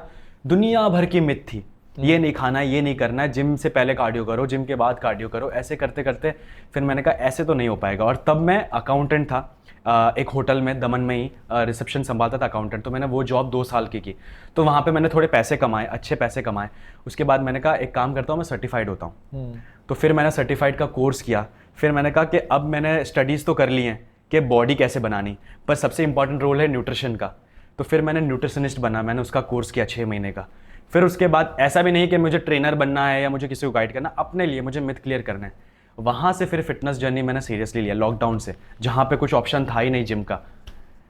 तो वहाँ से मेरी फिटनेस की जर्नी शुरू हुई। तो और मैं मानता हूँ कि आपने जैसे सवाल पूछा कि फिटनेस कितना इंपॉर्टेंट है और मेरे लिए क्या है, तो मैं ये चाहता हूँ, पहले तो कुश्तियाँ होती थी, वो भी एक फिटनेस की जर्नी थी। अभी बहुत कम हो गए अखाड़े वगैरह, तो अभी जिम ही एक जरिया है जहाँ पे आप फिट रह सकते हैं, अपने आप को शेप में रख सकते हैं। तो फिटनेस इज़ लाइक, हर एक इंसान को फिटनेस में, whether it's a boy, it's a man, it's a women, कोई भी हो, उसको फिटनेस में रहना इंपॉर्टेंट है। फिर वो कोई भी फील्ड हो, whether you choose badminton, tennis या क्रिकेट, फुटबॉल, फिर एक एक्टिविटी होनी चाहिए स्पोर्ट्स की। मैं तुम्हें बताऊं, मैं एक लाइन यूज करूंगा फिटनेस को डिफाइन करने के लिए। फिटनेस मेरे लिए प्यार है। बिल्कुल, बस प्यार तो वो हो जाता है, एग्जैक्टली मतलब वो तरीका है मेरा अपने आप से प्यार करने का, अपने आप से जुड़ने का। और मैं ये इसलिए कह रहा हूँ क्योंकि तुम्हें मेरी थोड़ी बहुत जर्नी पता है exactly. कि जब मेरा गला टूटा था, उसके बाद में I was not able to move. तो अगर जिंदगी जीनी है तो यार क्वालिटी से जियो ना। एग्जैक्टली मेरे को फर्क नहीं पड़ता मेरी जिंदगी, वो जो विनोद खन्ना ने बोला था ना, बाबू मोशाय, जिंदगी लंबी नहीं होनी चाहिए, है ना। तो ये देखो कि हर पल में कितनी जिंदगी है, तो मुझे हर पल में जिंदगी जीनी है। और जब मैं उसके बाद रिकवर हो रहा हूँ, you know, from a broken neck, और मैंने डिसाइड किया कि मेरे को पावर लिफ्टर बनना है, स्टार्टेड लिफ्टिंग हैवी। और जो उसने मेरे को माइंडसेट और जो कनेक्शन दिया है एज एन आर्टिस्ट, जो एंकर बना है, तो I am a trained vocalist. आप उसके पहले भी जिम करते थे? मैं उसके पहले जिम नहीं करता था। आप सोचो, आपने इतने बड़े के बाद आपने ऐसा रिस्क लिया, हाँ। क्योंकि अब मुझे फिटनेस में ट्रांसफॉर्म होना है। तो ऐसी कितनी सारी रील्स आती है, पता है, लोग फिटनेस में इंजरी हो जाती है, जैसे किसका चेस्ट, हाँ, डिसलोकेट हो गया, और या तो फिर आप लेग्स ब्रोक हो जाते हैं। उसके बाद भी देखना, फिर वो लोग उनकी जर्नी दिखा देते हैं कि 6 महीने मैंने रिकवर किया, वापस मैं लेग प्रेस इतना वेट मार रहा हूँ। तो वो प्यार ही है। आप बंदूक की नोक पे किसी को फिटनेस नहीं करवा सकते कि भाई तुझे जिम जाना है। नहीं। और लोग जाते भी हैं, क्यों, कोई पेरेंट्स फोर्स कर रहा है, कोई दोस्त फोर्स कर रहा है, 3 महीने 6 महीने में चले आते हैं, छोड़ देते हैं। तो फिटनेस वो चीज़ नहीं है, फिटनेस तो आपको दिल से करना है। मतलब वो वैसी चीज़ है जहाँ पे आपको अपनी बॉडी को तकलीफ देनी है और उसके आप पैसे भी दे रहे हो। फिटनेस वो चीज़ है। और आपको प्यार है, क्योंकि उस चीज़ से आप जिम फीस दे रहे हो, आप डाइट का खर्चा उठा रहे हो, आपकी आधी से ज़्यादा सैलरी जा रही है खाने में, मेंटेन करने में अपने आप को, और आपको खुशी मिल रही है उस बात की कि भाई साहब, मेरा दिन का अच्छा सबसे पार्ट होता है जिम, कि मैं कितना भी अच्छा कर लूँ दिन में, ये शूट हो गया, वो शूट हो गया, अच्छे पैसे कमा ले, भाई जिम जाना यार। हाँ, जिम में तो खुशी निकलती है। एग्जैक्टली। और मैं इसको इस चीज से डिस्क्राइब करूंगा, वो कभी होता है ना, स्टेशन से सबने एक हेडफोन लिया होता है जो 90 रुपए के आते हैं, और आप सुनते हो, और फिर आप पहली बार एक अच्छे हेडफोन में गाना सुनते हो। तो that is the difference of quality. जब आपने जिंदगी को उस लेवल पे, उस क्लैरिटी के साथ, उस सुकून के साथ 1 घंटे के लिए महसूस किया है ना अपने आप को, उस प्यार को, तब आपको ये समझ में आता है कि यार इसको तो मैं नहीं छोड़ सकता। इसके लिए अगर मुझे तकलीफ लेनी भी पड़ रही है वेट उठाने की, तो मैं लूंगा। और तकलीफ बुरी नहीं होती है, हर तकलीफ बुरी नहीं होती है। अगर वो दर्द मैं अपने उस दर्द से नहीं गुजरता, तो उस दर्द की कभी इज्जत नहीं कर पाता। वो ट्रांसफॉर्मेशन नहीं ला पाता आज, मतलब मैं I used to never look like this. बहुत सारे लोगों ने सर आप तो यार थोड़ा मॉडल टाइप लगते हो, ऐसा लगते हो। मेरे को अभी मैं विपासना के लिए गया था, तो उन्होंने मेरी एज गेस की थी 25, ऑल्दो आई एम 31, अभी मैं इस मार्च में 31 में टर्न हुआ। मेरा एक्सीडेंट हुआ था 25 पे। Okay, I went to 100 kgs, then I transform to like 70 kg में आया था 9 महीने के अंदर घर पे। तब उस टाइम पे तो कोई जिम भी नहीं गया था मैं, because I was not allowed to go first of all, and the second thing was I was just doing, even though you choose के मुझे करना है ट्रांसफॉर्म, exactly, you know, तो वो प्यार ही होता है, प्यार ही जो होता है। हाँ एग्जैक्टली। अब मुझे भी है, मैं जब इतना ज़्यादा, मेरी बहुत अच्छी फिजिक थी जब मेरा हार्ट ब्रेक हुआ, और जब मैं ऋषिकेश गया तो वो मेरे जीवन का ऐसा एक मोमेंट होगा जिसमें सिर्फ 2 वीक मैंने जिम नहीं किया। अभी मुझे 5-5.5 साल हो गए फिटनेस में प्रॉपरली डेडिकेटेडली। 2 हफ्ते मुझे हुआ कि मैंने जिम नहीं गया। उसके बाद मैंने कहा मेरे पास एक ही तो जगह है जहाँ पे मैं जाके एक्सप्रेस कर सकता हूँ। तो वो, और आज देखना आप, आई थिंक 70-80% जितने भी फिटनेस मॉडल्स हैं या फिटनेस जर्नी वाले जो अच्छा कर रहे हैं फिटनेस में, उनका रीजन लड़की ही है। क्योंकि किसी ने ब्रेक किया है, वही ठुकरा दे मेरा प्यार इंतकाल देगी, पूछने वाला था बात है कि ये हार्ट ब्रेक से बंदा फिट क्यों बन जाता है? फिट बनता है क्योंकि एक ही ऑप्शन होता है ना उनके पास, वो क्योंकि अब प्रूव करना है, मुझे आपको प्रूव करना है कि मेरे में क्या है। अब मैं तुझे दिखाता हूँ, देख मैं कैसा ट्रांसफॉर्म होता, क्योंकि फिर तू 6 महीने बाद जलेगी मुझसे कि यार वो जो लड़का पेट वाला था उसके एब्स आ गए यार, अब तो मुझे उससे बात करनी है। तो उसके लिए लोग जुड़ते हैं, और फिर एक टाइम पे पता है क्या होता है, एक टाइम पे आपको ना उस लड़की को इंप्रेस करना ही नहीं है, अब आप अपने पे हो जाते हो कि नहीं मुझे तो बॉडी बनानी है बस। पता है एक लाइन है, अगर आपको ये वाला दर्द पसंद नहीं है तो इसको किसी दूसरे दर्द से बदल दो। फिटनेस वही काम करता है, और जरूरी नहीं कि एक फिटनेस ही जरिया होता है, बहुत सारी चीजें हैं, जर्नलिंग है, बट आई थिंक फिटनेस एक ऐसी चीज है बायोलॉजिकली वो आपके बॉडी में एंटी डिप्रेसेंट्स रिलीज करता है when you are working out. तो वो आपको एटलीस्ट उस जर्नी को ईजियर बना देता है। एग्जैक्टली, कि आप एटलीस्ट अपने में एक थोड़ी सी क्लैरिटी ला पाओ। उसके बाद में आप चाहे जर्नलिंग करो, चाहे आप अपनी मैं सिंगिंग करता हूँ, गिटार प्ले करता हूँ या राइटिंग करता हूँ, तो वो और एलिवेट हो जाती है, निखर के आती है। एंड जो अंदर आपके जो भी पेंट है, मेरे को ऐसा लगता है कि जहर क्या होता, जहर क्या होता, जो आपके अंदर दफन है, जो आपके अंदर दफन है तब तक ही वो जहर है। एक बार आपने उसको निकाल दिया तो वो अमृत बन जाता है लोगों के लिए, क्योंकि देन इट गाइड्स पीपल। जैसे तुम आज कर रहे हो, बिल्कुल, वो तुम्हारे अंदर अगर दर्द पड़ा होता तो वो सिर्फ एक नासूर का काम था। हाँ, और मैं कहाँ यूज करता, मतलब हाँ, और ये कितना अच्छा है कि मेरा दिल टूटा, अब मैं लोगों को राय दे रहा हूँ।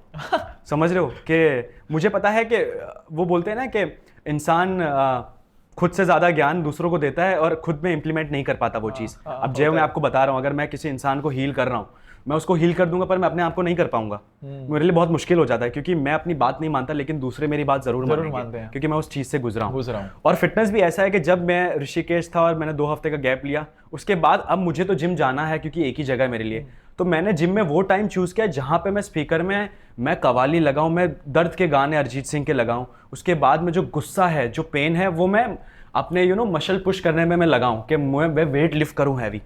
और आप मानोगे नहीं, मैंने मोर देन 100+ क्लाइंट्स को ट्रेन किया है। मेरे पास अभी 20 से 25 लौंडे ऐसे आए हैं जिन्होंने कहा है कि मेरा हार्ट ब्रेक हुआ है अभी 2-3 महीने में, मैं मूव ऑन नहीं हो पा रहा हूँ, तो प्लीज़ मुझे ट्रांसफॉर्म कर दो आप। इस जगह से लोग आए, तो मैंने उनको एक ही सजेस्ट किया, मैंने कहा गाने मैं जो बोलूंगा वही सुनना, कोई तुम्हारे अंग्रेजी गाने नहीं चलेंगे, रैप नहीं चलेंगे, मैं तुम्हें दर्द के गाने देता हूँ और तुम उसे इसमें यूज करो, और मैं जितने तुम्हें रैप्स बोल रहा हूँ वो करो। हाँ। और आज वो लोग अच्छा कर रहे हैं, नया तरीका है ये तरीका सच में ही अच्छा तरीका है। नया तरीका आप वो गुस्से में निकालो, एक टाइम तक आप पिस्ड ऑफ हो जाओगे कि हट यार बहुत सुन लिया गाने, अब मुझे खुद के लिए करना है, मुझे किसी को प्रूव नहीं करना है। मेरे एक पॉडकास्ट के गेस्ट थे जय किशन, शॉर्ट आउट टू जय किशन जी, तो उनकी भी एक जर्नी हुई थी व्हील चेयर से ड्रीम चेयर, उनका भी एक एक्सीडेंट हुआ था, वेरी सिमिलर स्टोरी।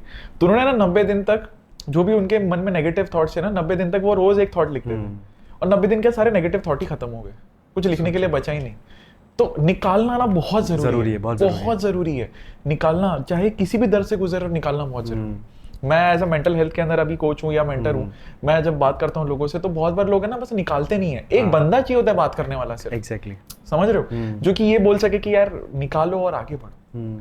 नहीं निकालोगे तो कोई फर्क नहीं पड़ने वाला किसी को, इस दुनिया को किसी की नहीं पड़ी है। आप स्पेशल नहीं हो, मैं स्पेशल नहीं हूँ, सबकी लाइफ में अपनी अपनी। और भाई मैं मानता हूँ कि हार्ट ब्रेक जो है वो ब्लेसिंग्स है, वो आप उसके लिए आप खुदा के लिए खुशगुजार रहो कि आपको एक वो ब्लेसिंग मिली है, आपका हार्ट ब्रेक हुआ है, क्योंकि उस चीज़ को आप बहुत सारी जगह यूज़ कर सकते हो। मतलब मैं बताऊं, इतने सारे मैंने किस्से सुने हैं, क्योंकि मैं शायरों की महफिल में बैठता हूँ। तो अगर मैं ओपन माइक्स देख रहा हूँ तो जिसमें 20 परफॉर्मर है, उसमें से कम नहीं तो 18 होंगे जिनका हार्ट ब्रेक हुआ और वो खड़े हैं वहाँ पे। क्या बात जिसमें से 2 होंगे जो नॉर्मली आए, नहीं भाई मेरा हार्ट ब्रेक नहीं हुआ, मैं प्यार में हूँ, मैं प्यार की कविताएं सुनाऊंगा। 18 लोग जो हैं वो दर्द में बयां करेंगे। तो उन लोग ने यूज़ ही ऐसे किया। आज जितने भी बड़े बड़े शायर बने, फिर वो इंडियन शायर हो, पाकिस्तानी शायर हो, या ग्लोबली जितने भी पोएट्स हैं, जितने भी किताब लिखते हैं, लोग अपने दर्द में किताबें लिख देते हैं और वो कितने लोगों को हील करती है। तो मैं ये चाहता हूँ कि हार्ट ब्रेक सच में वो एक ब्लेसिंग है, और आप उस चीज़ के लिए आप महादेव को कहो कि मैं नसीब वाला हूँ। क्योंकि अक्सर मुझे लोग कहते हैं कि आज जो तुम ये सब कर रहे हो, पोइट्री, फिटनेस, और तुम मुंबई शिफ्ट हो, क्या उस लड़की की वजह से? मैंने कहा उस लड़की ने मुझे किक दिया है, उसने मुझे वो लात मारी पीछे से, तब जाके मैं ये सब कर रहा हूँ। मैं उसको क्रेडिट नहीं दे रहा हूँ। अगर वो नहीं होती तो मैं ये कर रहा हूँ मेरे माँ बाप के लिए, ठीक है? मुझे पता है मेरे माँ बाप कहाँ से है, जो भी आज मैं हूँ मेरे माँ बाप के वजह से हूँ, उनके दुआ से हूँ, और उनके लिए ही करना हूँ। पर वो लड़की का बहुत बड़ा इंपॉर्टेंट रोल है। उसने जो चीज़ मेरे 2-3 साल बाद होने वाली थी, उसने वो तुरंत की। उसने मुझे ऐसा हिट किया कि जा और जाके अभी ये सब कर, ये सब। हाँ, तो ये हुआ है मेरी लाइफ में। आगे जाके पता चलता है ना कि पीछे की चीजों का क्या मतलब था। क्या मतलब था एग्जैक्टली। वो टाइम पे तो हमें बहुत बुरा लगता है, हम कोसते हैं। कुछ लोग तो भला बुरा कहते हैं कि जा तेरे साथ ये होगा वो होगा। तुम सोचो, मैं ऐसा बड़ा इंट्रोवर्ट सा लड़का था मेरे स्कूल टाइम के अंदर। मतलब लड़कियां छोड़ो, मैं लड़कों से ही बात नहीं करता था, इतना इंट्रोवर्ट बंदा था मैं। मतलब आज कोई मानेगा नहीं, जब मैं ऐसे मतलब मैंने जोश टॉक दे दी है, टेड टॉक दे दी है, लोगों को ऐसा लगता है अरे नीरज इज वेरी क्या बोलते हैं, एक्सट्रोवर्ट। और एक्सट्रीम एक्सट्रोवर्ट भी लोगों ने मेरे को बोला है, because I am very open to singing. मैंने बोला जब आपके पास में मरने के बाद एक मौका होता है ना जिंदा रहने का, बिल्कुल, तो आप ये भूल जाते हो कि किसी को क्या फर्क पड़ रहा है आपके गाने से या नहीं गाने से, होने से या नहीं होने से। मुझे फर्क पड़ता है मेरे को क्या फर्क पड़ रहा है मेरे क्या करने से। एंड ये मैंने बहुत बार लोगों को बोला है कि कब्र में ना आपके साथ अपनी आवाज जाती है, किसी और की नहीं। एक ही आवाज जाएगी अपनी, उसको सेटिस्फाइड रखो। डजंट मैटर कि आप किससे वैलिडेशन ले रहे हो, अपने आप को दो, वो बहुत ज्यादा जरूरी है। और जब तुम्हारा रिश्ता अपने आप से बहुत ज्यादा स्ट्रांग होता है ना, तो कोई दूसरा उसको बिखार नहीं सकता।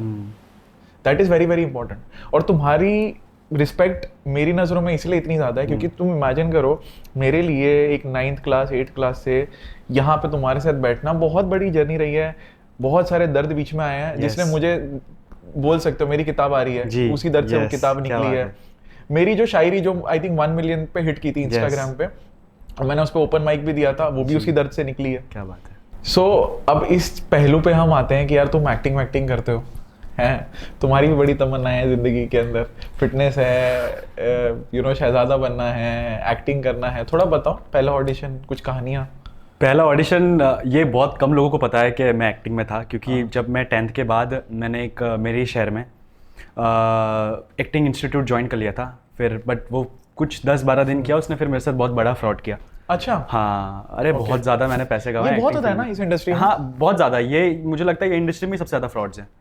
तो उसके बाद फिर मैं मुंबई आया, और मुंबई में मुझे एक एग्जीक्यूटिव प्रोड्यूसर मिले, क्योंकि मुझे तो बनना था एक्टर। क्योंकि घर में कैसा हो गया था पता है, मुझे स्विमिंग जाना था, तो तब हमारे शहर का जो स्विमिंग पूल था वो कंस्ट्रक्शन में था, तो वो नहीं कर पाया। फिर मैंने मम्मी को कहा कि मुझे क्रिकेट खेलना है, भाई ऑलरेडी क्रिकेट में बहुत अच्छा था, तो अब दोनों जा नहीं सकते। फिर मैंने ऐसे ही थॉट आ गया, मैंने कहा एक एक्टिंग इंस्टीट्यूट मेरे दोस्त ने बताया है जो हमारे पास में ही है, वहाँ पे मुझे जाना है। तो वहाँ पे ज्वाइन किया। उसके बाद कुछ टाइम बाद उन्होंने थोड़ा पैसों का फ्रॉड किया मेरे साथ, और उन्होंने मुझे मुंबई भेजा किसी सर के पास। तो वो मैंने पहला जो मेरा सेट था वो साथ में बना साथिया का था, रश्मि शर्मा प्रोडक्शन में जो था। तो वहाँ पे मैं एज ए एडी लगा, 5-6 पहले अप डाउन किया। मम्मी ने बहुत स्ट्रगल किया। सुबह 5 बजे मुझे स्टेशन पर छोड़ने आती थी, वहाँ से मैं मुंबई की ट्रेन पकड़ता था। रात को फिर तो मुझे 3 घंटे सोने मिले थे, 6 महीने तक तो ऐसे ही चला, 3-4 घंटे सो रहा हूँ। तो तब जाके मैं साथिया के सेट पे पहुंचा। फिर मैंने देखा कि ये इतनी बड़ी दुनिया है, इतना कुछ चलता है, बिहाइंड द कैमरा ये सब होता है, ये वो चीज़ें। एडी किया। उसके बाद फिर मैंने जब 2-2.5 साल किया, फिर मैंने मेरे एग्जीक्यूटिव प्रोड्यूसर जो मुझे वहाँ रख रहे थे, मैंने उनको बोला सर मुझे अभी इसमें नहीं करना डायरेक्शन में, मुझे एक्टर बनना है, मेरा वही गोल था। उन्होंने कहा अरे इसी में से निकलेगा। मैंने कहा नहीं सर प्लीज़ आप। अब मैंने तो 2 महीने बाद फिर मैंने वो सीरियल ख़त्म करके ही छोड़ दिया। फिर उसके बाद ये हुआ कि 1 साल में मुंबई रहा, तो पैसों की दिक्कत बहुत पैसों की दिक्कत आई, कहीं कमाने का जरिया नहीं था। आप मानोगे नहीं, मेरी ऐसी स्ट्रगल जर्नी मुंबई में रही है कि मैं पहले नाला सुपारा में था, जिसमें मैं किसी के साथ रहता था। तो मेरे पापा ने वो एग्जीक्यूटिव प्रोड्यूसर तो अच्छा, उसको पैसे दिए थे कि प्लीज़ मेरे बेटे को रखो। वो मेरे रूममेट को पैसे ही नहीं देता था। तो और वो मुझे 15 दिन तक रखा, उसके बाद उसने मेरा बैग निकाल के बाहर रख दिया, जाके पैसे लेके आ तो ही दूंगा। मैंने सर को फ़ोन किया, सर आपने पैसे नहीं दिए, पापा ने तो आपको दे दिए थे पैसे, इसको भी पे करो। तो बोलता हाँ हाँ मैं उससे बात करता हूँ, ठीक है तू। तो उसने ये मैं ऐसे नहीं कह रहा हूँ कि मेरे पास कोई कहानी यार लोग मुझे ऐसे वे में लेके हाँ अच्छा अब तो पॉडकास्ट में आया है या तेरी वीडियो आ रही है तो तू, आप मानोगे नहीं, मैं उस दिन रात को नाला सुपारा में रहा क्योंकि मेरा बैग बाहर निकाल दिया था रूम के, तो मैं कहाँ जाऊँ। दमन की ट्रेन थी नहीं, रात के 11:30 बज रहे थे, तो मैंने बैग लेके मैं स्टेशन पे बैठ गया क्योंकि स्टेशन ही एक सेफ प्लेस थी, मुझे ऐसा लगा। वहाँ पे बैठा, वहाँ पे मैंने सर को फ़ोन किया। सुबह जैसे ही 3 बजे सुबह के, उसके बाद फिर 4:30 बजे कुछ पहली ट्रेन आई, फिर मैं डायरेक्ट घर गया। मैं रो रहा था पूरी रात क्योंकि मेरे को घर से निकाल दिया था। ये 2016। ओके। हाँ। और बॉम्बे में आके कितना टाइम हुआ था? 6 महीने। 6 महीने हुए थे मुझे नाला सुपारा में ही। 2-3 बिफोर हार्ट ब्रेक? ये तो हार्ट ब्रेक तो अभी हुआ 2021 में, ये सब तो उससे पहले ही बहुत स्ट्रांग हो चुका सत्यम। मतलब आप मानोगे नहीं, 10th के बाद ही मैंने घर छोड़ दिया था। मैं समझ गया। फिर तुम्हारी एक्टिंग जर्नी बहुत लंबी रही। हाँ, 10th के बाद ही मैंने घर छोड़ दिया था। अकेला लड़का रह रहा है, खुद खाना बना रहा है, ठीक है, तो वो सारी चीज़ें। उसके बाद फिर 2016, हाँ 2016 में ये सारी चीज़ें हुई। फिर एडी में लगा। फिर मेरा सबसे अच्छा अचीवमेंट था, मैं नाला सुपारा से, जहाँ से मैं ट्रेन पकड़ नहीं पाता था, मेरे कपड़े फटे हैं क्योंकि इतना ज़्यादा क्राउडेड है, वहाँ से ट्रेन ना पकड़ने, फिर मैंने कहा अब मेरे को शिफ्ट होना है। तो ट्रेन में वो पोस्टर दिखा फॉर पीजी, मैंने फ़ोन किया, उन्होंने कहा महाड़ा में है ये। मैंने महाड़ा कहा है? अंधेरी में। मैंने कहा ठीक है। फिर जाके फिर थोड़ा हुआ, जहाँ पे मैं 1000 रुपये दे रहा था मंथली, वहाँ पे मेरा 6000 रेंट हो गया। पापा ने कहा तू अच्छी जगह रह, बस ऐसी जगह मत रहे जहाँ पे 1 घंटा पानी आता था रात को ही भरना है, वरना सुबह पानी नहीं मिलेगा। उसके बाद फिर मैं वहाँ शिफ्ट हुआ तब जाके थोड़ी लाइफ ठीक लगी। फिर वहाँ पैसे कैसे कमाऊँ, तब मैं इवेंट्स में काम करने लगा। 200-250 रुपये मिल रहे, क्राउड वर्क, पीछे खड़े होना है दिन के। तो बहुत सारे ऐसे शोज़ हैं, मैं रियलिटी शो में नाम नहीं लूँगा, पर ऐसे फिल्म सिटी में जहाँ पे क्राउड चाहिए होता था पीछे सीट्स भरने के लिए। हाँ बैकग्राउंड तो मैं बैठा हूँ। हाँ, तो मेरे को 150 रुपये मिलते थे, 12 घंटा बिठाते थे वो, वहाँ से पैसे आते थे, मैं जमा करके फिर मैं रेंट देता था। फिर एक टाइम पे मैं थक गया, मैं घर चला गया। उसके बाद फिर मैं जॉब की वहाँ पे होटल में, रिसेप्शन की और अकाउंटेंट संभालता रहा। 2 साल किया, उसके बाद लॉकडाउन आ गया, वो होटल भी बंद हो गया। फिर जो पैसे बचे थे मैंने कहा अब इसको फिटनेस में डालते हैं। फिर फिटनेस में ट्रांसफॉर्म करते करते फिर मैंने सर्टिफाइड हो गया, तो मैंने जॉब पकड़ी। 1 महीने ही जॉब किया, मैंने कहा जॉब में भी मैं बहुत ज़्यादा अच्छा हो गया, तो दूसरे ट्रेनर जलने लगे थे मुझसे। तो फिर वो होता है। हाँ, तो वो ओनर को इन्फ्लुएंस कर दिया, तो ओनर ने मुझे निकाल दिया था जॉब से कि आप कल से मत आओ, या तो आप सिर्फ फ्रीलांसिंग करो। मैंने कहा सर अगर मुझे फ्रीलांसिंग करने तो मैं आपके जिम में तो नहीं करूँगा। फिर मैंने 5-6 जिम पकड़े, फ्रीलांसिंग की, अच्छे क्लाइंट, पैसे आने लगे। जब ज़्यादा पैसे आ गए तो उसके बाद फिर तब 2021 आ गया। फिर एंट्री हुई मैडम की, शहजादी की। फिर वो एक दास्तां चली, फिर क्लाइंट सब छोड़ दिए मैंने कहा नहीं यार, इसको टाइम देना ज़रूरी है, क्लाइंट तो आते रहेंगे, पैसे तो हैं ही बैकअप में, थोड़े बहुत खर्चा चल रहा है। उसके बाद फिर हार्ट ब्रेक हुआ। उसके बाद फिर मेरे 2021 में मुझे शिफ्ट होना था मुंबई, क्योंकि मेरे पास पैसे जमा हो गए थे लॉकडाउन में ऑनलाइन ट्रेनिंग से। तो मुझे अच्छा कोर्स करना है, एक्टिंग का, थिएटर ज्वाइन करना है। मैं शिफ्ट 2021 में वो मिली, मैंने कहा एक काम करता हूँ 22 में शिफ्ट होऊंगा एनी हाउ, तब इसको भी साथ ले जाऊंगा। 22 में ये हुई कि कोई तीसरे शख्स की ज़िंदगी में उसकी एंट्री हो गई। अब 22 भी चला गया। अब 23 में मुझे लगा कि अब मैं पोइट्री शोज़ करूँगा, अब मैं अप डाउन करूँगा, क्योंकि मेरे पास इतने पैसे नहीं है कि मैं मुंबई शिफ्ट हूँ। फिर 2024 तक में मैंने स्ट्रगल किया। फिर 2024 में मैंने पहला शो डाला, उससे थोड़े पैसे आए। फिर मैंने ऐसे 2-3 शोज़ किए, कॉर्पोरेट शोज़ किए। फिर मैंने मुंबई में शो किया जिसमें आप लोग आए थे। उसके बाद फिर मैंने जो पैसे कमाए, उसके बाद फिर मैं अभी शिफ्ट हुआ। तो अब मैं सीरियस हो गया एक्टिंग को लेकर। मैंने आके ही थिएटर ज्वाइन किया, थिएटर प्रैक्टिस करने लगा। तो ये तो बहुत बड़ा, मैं हमेशा कहता हूँ, मेरे जब थिएटर वाले सर पूछते हैं ना कि तुम्हें एक्टर क्यों बनना है, मैंने कहा मेरा पर्सनल रिश्ता है मुंबई से, मुझे इससे बदला लेना है। बहुत इसने मुझे परेशान किया है, बैक डेज में बहुत ज़्यादा टॉर्चर किया है। तो अब मुझे जितना मुझे इसने मुझसे लिया है, उससे मैं कम से कम नहीं तो 100 गुना इससे निकालूंगा। तो मेरा मुंबई से रिश्ता पर्सनल है, और मेरे घर से कोई भी नहीं था मुंबई में। तो मेरे को मुंबई ऐसा है कि अब मैं मुंबई में ही जो करूँगा, और यहाँ से देखो अब मैं कितना बड़ा बनता हूँ। क्योंकि मैंने देखी है ना यार, शाहरुख साहब मेरे भगवान है जैसे हैं। तो वो इंस्पिरेशन है कि भाई साहब जो इंसान कुछ नहीं होकर राज कर सकता है, तो हम कहीं ना कहीं तो कुछ कर लेंगे। पहली बात तो भाई रिस्पेक्ट जी। और मैं बोल सकता हूँ, मैं लिख के दे सकता हूँ कि ठीक है तुम पॉडकास्ट पे आज आए हो, वापस भी आओगे जी, बट आई एम श्योर कि तुम कुछ ना कुछ जो तुम बोल रहे हो ना, ये बदला जो मुंबई से है, ये जरूर तुम्हारा मुकम्मल होगा। एंड इट्स नॉट अबाउट बदला, इट्स अबाउट कि मुझ में वो तुम में ना, अगर उस बंदे ने तब नहीं गिव अप किया जब यार वो रेलवे पे आ गया, या क्या ही कीमत लाओगे तुम एक सपने की। अगर मैं तुमसे पूछूं कि भाई क्या कीमत तुमने चुकाई है एक सपने के लिए, क्या बोलोगे तुम? वही एग्जैक्टली, क्या कीमत चुकाई है मैंने सपने की, कि मेरे माँ बाप आज भी मुझे सपोर्ट नहीं करते एक्टिंग में। मॉम है जो करती हैं, पर वो दिखाती नहीं पापा को इतना, क्योंकि मेरे डैड का सपना था कि एक टाइम पे, क्योंकि हमारे दमन में वो पोर्चुगीज से बहुत ज़्यादा कनेक्टेड है, क्योंकि रूल कर चुके हैं वहाँ पे फॉरेनर्स, तो हमको पोर्चुगीज पासपोर्ट बहुत जल्दी मिल जाता है, लंदन का, पोर्चुगल का। तो ज़्यादातर लोग लंदन जाते हैं, तो पापा को यही था कि लंदन जा, वहाँ पे अच्छा खासा पाउंड्स कमाओ और लोग यहाँ पे आके घर बनाते खर्च करते। तो मेरी पूरी तैयारी चल गई थी कि मुझे लंदन शिफ्ट करना है उनको। और मेरी मम्मी अगेंस्ट थी, क्योंकि पहला ट्रिप जो लंदन का होता 3 साल बाद में आता, उसके बाद फिर 3 साल में सिर्फ 3 महीने रह सकता हूँ इंडिया में, उसके बाद बैक टू वहाँ पे लंदन वापस। तो मम्मी का कहीं भी मन था नहीं, पर पापा ने भी इतनी जिद कर ली थी और मैंने भी सोच लिया था फाइनेंशियल प्रॉब्लम बहुत ज़्यादा है तो मैं शिफ्ट हो जाता हूँ बाकी। और मैं अगर वहाँ भी रहता ना तो मैं एक्टिंग में कोशिश तो करता, वो तो कीड़ा था ही मेरे अंदर, पर मुझे पता है कि बहुत मुश्किल होता वहाँ से मुझे ये हो गया कि अब मुझे गिव अप तो नहीं करना है, भला कितने प्रॉब्लम हो जाए। आज भी मॉम डैड जो है, क्योंकि डैड को लोग बताते हैं ना कि 1% रेशियो भी नहीं है सक्सेस होने का। दमन में कितने लोग थे जो बॉम्बे आ चुके थे एक्टर बनने, वो भाग गए। और वो बोलते हैं ना कि कम से कम लाखों लोग महीने में आते हैं और लाखों से ज़्यादा लोग चले भी जाते हैं, क्योंकि जिसको एक्टर बनना है। तो ये फील्ड ही इतनी बड़ी है। मैं तुम्हें बोलता हूँ, जिसके पास सपना होता है ना, वो इंसान कभी गरीब नहीं हो सकता। बिल्कुल। आर्नोल्ड श्वार्ज़नेगर ने भी ये सेम लाइन बोली थी, and it is something that hits me very hard.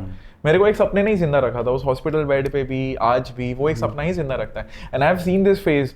आज भी माँ बाप नहीं समझ पाते कि नीरज क्या कर रहा है, क्यों कर रहा है, बट आज ये है कि थोड़ा सा उनका वो बढ़ गया कि हाँ ठीक है, कुछ तो अच्छा ही कर रहा है। कभी कभी हम ये भी नहीं समझ पाते हैं कि क्यों इतना फितूर करना है या क्यों एक आर्टिस्ट बनना है, बट अगर मेरा सुकून उस चीज में है तो वो है। अगर जमाना उस चीज के लिए ज्यादा पैसा नहीं दे रहा है तो नहीं दे रहा है शायद से, राइट। बट मैं अपने आप को बदल के जीऊँ, ये बहुत ज्यादा बड़ी कीमत चुका रहा हूँ मैं, है ना। कम पैसे में इंसान गुजारा कर सकता है, एग्जैक्टली, बट अपने आप को बेच के इंसान कभी गुजारा नहीं कर सकता। और ट्रांसफॉर्मेशन ही आपको मोटिवेट करता है, फिर कोई भी हो। देखो मैं आपको एग्जांपल दूं, फिटनेस का था तो मेरा कोई आइडल नहीं था, ठीक है, कि मुझे सिर्फ बॉडी बनानी, मैंने कोई गोल नहीं रखा था। आज मेरी वो फिजिक है जो मैंने सोचा भी नहीं था, और मुझे पता है कि मेरा पोटेंशियल कितना है, मैं कितना आगे जाऊंगा। अभी तो 5 साल हुए और 50 साल में मेरे क्या फिजिक हो सकती है, या आने वाले 10 सालों में मैं मेरे पीक पे रहूँगा, कि वो जो सिग्मा जो पीक होता है ना, उस पर रहूँगा तो मेरी फिजिक कितनी ज़्यादा अच्छी होगी। तो यही है जो मुझे अगले दिन के लिए ना वो प्रोत्साहित करती है कि भाई आज तुझे जिम जाना है, क्योंकि जो तू 5 साल से जा रहा है, तेरे एब्स आ गए, तेरा शोल्डर ब्रॉड हो गया, बैक ह्यूज हो गया, चेस्ट शेप में आ गए हैं, तो सब कुछ परफेक्ट है। अब तू जाएगा, यही है जो तू ब्रेक डाउन कर रहा है। सेम मैं जब साथी के सेट पे था, सुबह 9 बजे उनका ब्रेकफास्ट होता था। मैं जल्दी पहुंचता था क्योंकि मुझे ब्रेकफास्ट खाना है, क्योंकि मैंने रात को खाना नहीं खाया, क्योंकि मेरे पास पैसे नहीं थे। उसके बाद लंच होता था और 7 बजे वहाँ पे नाश्ता होता था। 7 बजे नाश्ता में इतना ज़्यादा खाता था क्योंकि मुझे पता है रात को मुझे नहीं खाना है, फिर मुझे अगले दिन सुबह नाश्ता मिलेगा। तो आप सोच रहे हो, और आज वो फेज़ है कि मैं दिन में 7 मील लेता हूँ, और 7 मील लेता हूँ और मेरे महीने का खर्चा 20 से 25 हज़ार सिर्फ खाने में। तो आप सोचो कि जहाँ पे मुझे मैं 2 मील के लिए मैं रुकता, क्योंकि मैं घर पे बोल भी नहीं पाता था। अगर मैं मेरे पापा को फोन करके बोल दूं कि पापा मैंने आज रात को खाना नहीं दिया, पापा अगले दिन आके मुंबई में मेरे कान पकड़ के ले जाएंगे घर कि तेरे को 5 टाइम खिलाता हूँ, चल। अगर मुझे पता है कि मेरे को बताना नहीं, मैं स्टेशन पे, अभी ये पापा अगर देखेंगे तो पता चलेगा कि मैं रात को स्टेशन पे रुका था, वरना पापा ने उस रात फोन किया था, मैंने कहा घर पे हूँ, सो रहा हूँ, नींद आ रही है, फोन रखो, ये मैंने फोन काटा था। ऐसे कितने सारी चीजें होती है ना जो हम अपने अंदर दफन कर देते हैं और कभी बाहर नहीं आती। एग्जैक्टली। और क्या ही बोलूं, मतलब इसके लिए कुछ ज्यादा मैं कह नहीं पाऊंगा, और कहना भी नहीं चाहिए मेरे हिसाब से। बट मैं ये सोच रहा था कि मैंने जो दर्द पे 4 पंक्तियां लिखी थी वो मैं आज तुम्हारे लिए रिस्पेक्ट में कहूंगा जी इरशाद, कि और स्पेशली उस रेलवे वाले जोन के अंदर और ऐसे उस हर आई थिंक बंदे के लिए जिसने अपनी लड़ाइयाँ शायद जो लड़ी हैं वो किसी को पता ही नहीं है। बिल्कुल। और वो आई थिंक बहुत ब्यूटीफुल सा एंड होगा। किसको कहता कि कैसा दर्द, किसको कहता कि कैसा दर्द है, अल्फाज क्या ही बयां कर पाते। क्या बात है।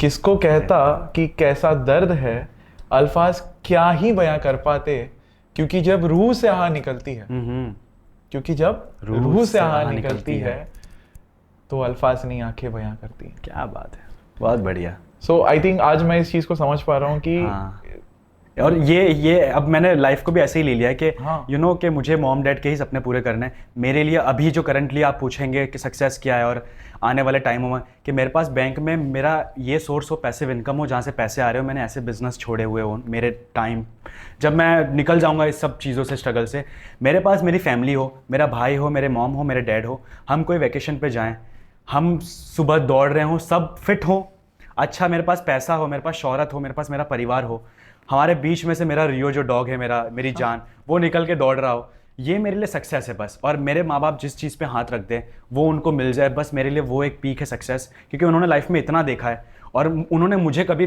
गरीब फील नहीं कराया। तो अब मेरा वो कर्तव्य बनता है कि मैं उनको इस तरह से ले जाऊं इतना ऊपर जहां उन्होंने कभी सोचा ही नहीं हो।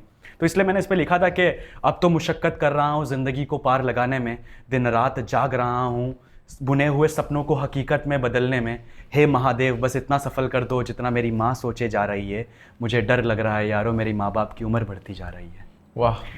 तो अभी अभी मेरा ख्याल यही है कि चट्टानों के नीचे मैं हूँ रेत सा बिखरा हुआ, मैं देखता इन चट्टानों को कभी इनके जैसा बन सकूं। है बूंद सी औकात मेरी, मैं लहरों से लड़ने चला, तू देखता जा मेरी लड़ाई हार कर मैं फिर लड़ने चला। हाँ हूँ गलत चल मानता हूँ, तू है सही तो ये बता, हर ख्वाब बुन रहा हूँ विश्वास तुझ पर कर रहा हूँ, तू देगा साथ तो ये बता, लहरों से क्या तू बचाएगा चट्टानों से भी लड़ाएगा, मैं रेत सा हूँ इन हवाओं में तू राह मुझको दिखाएगा।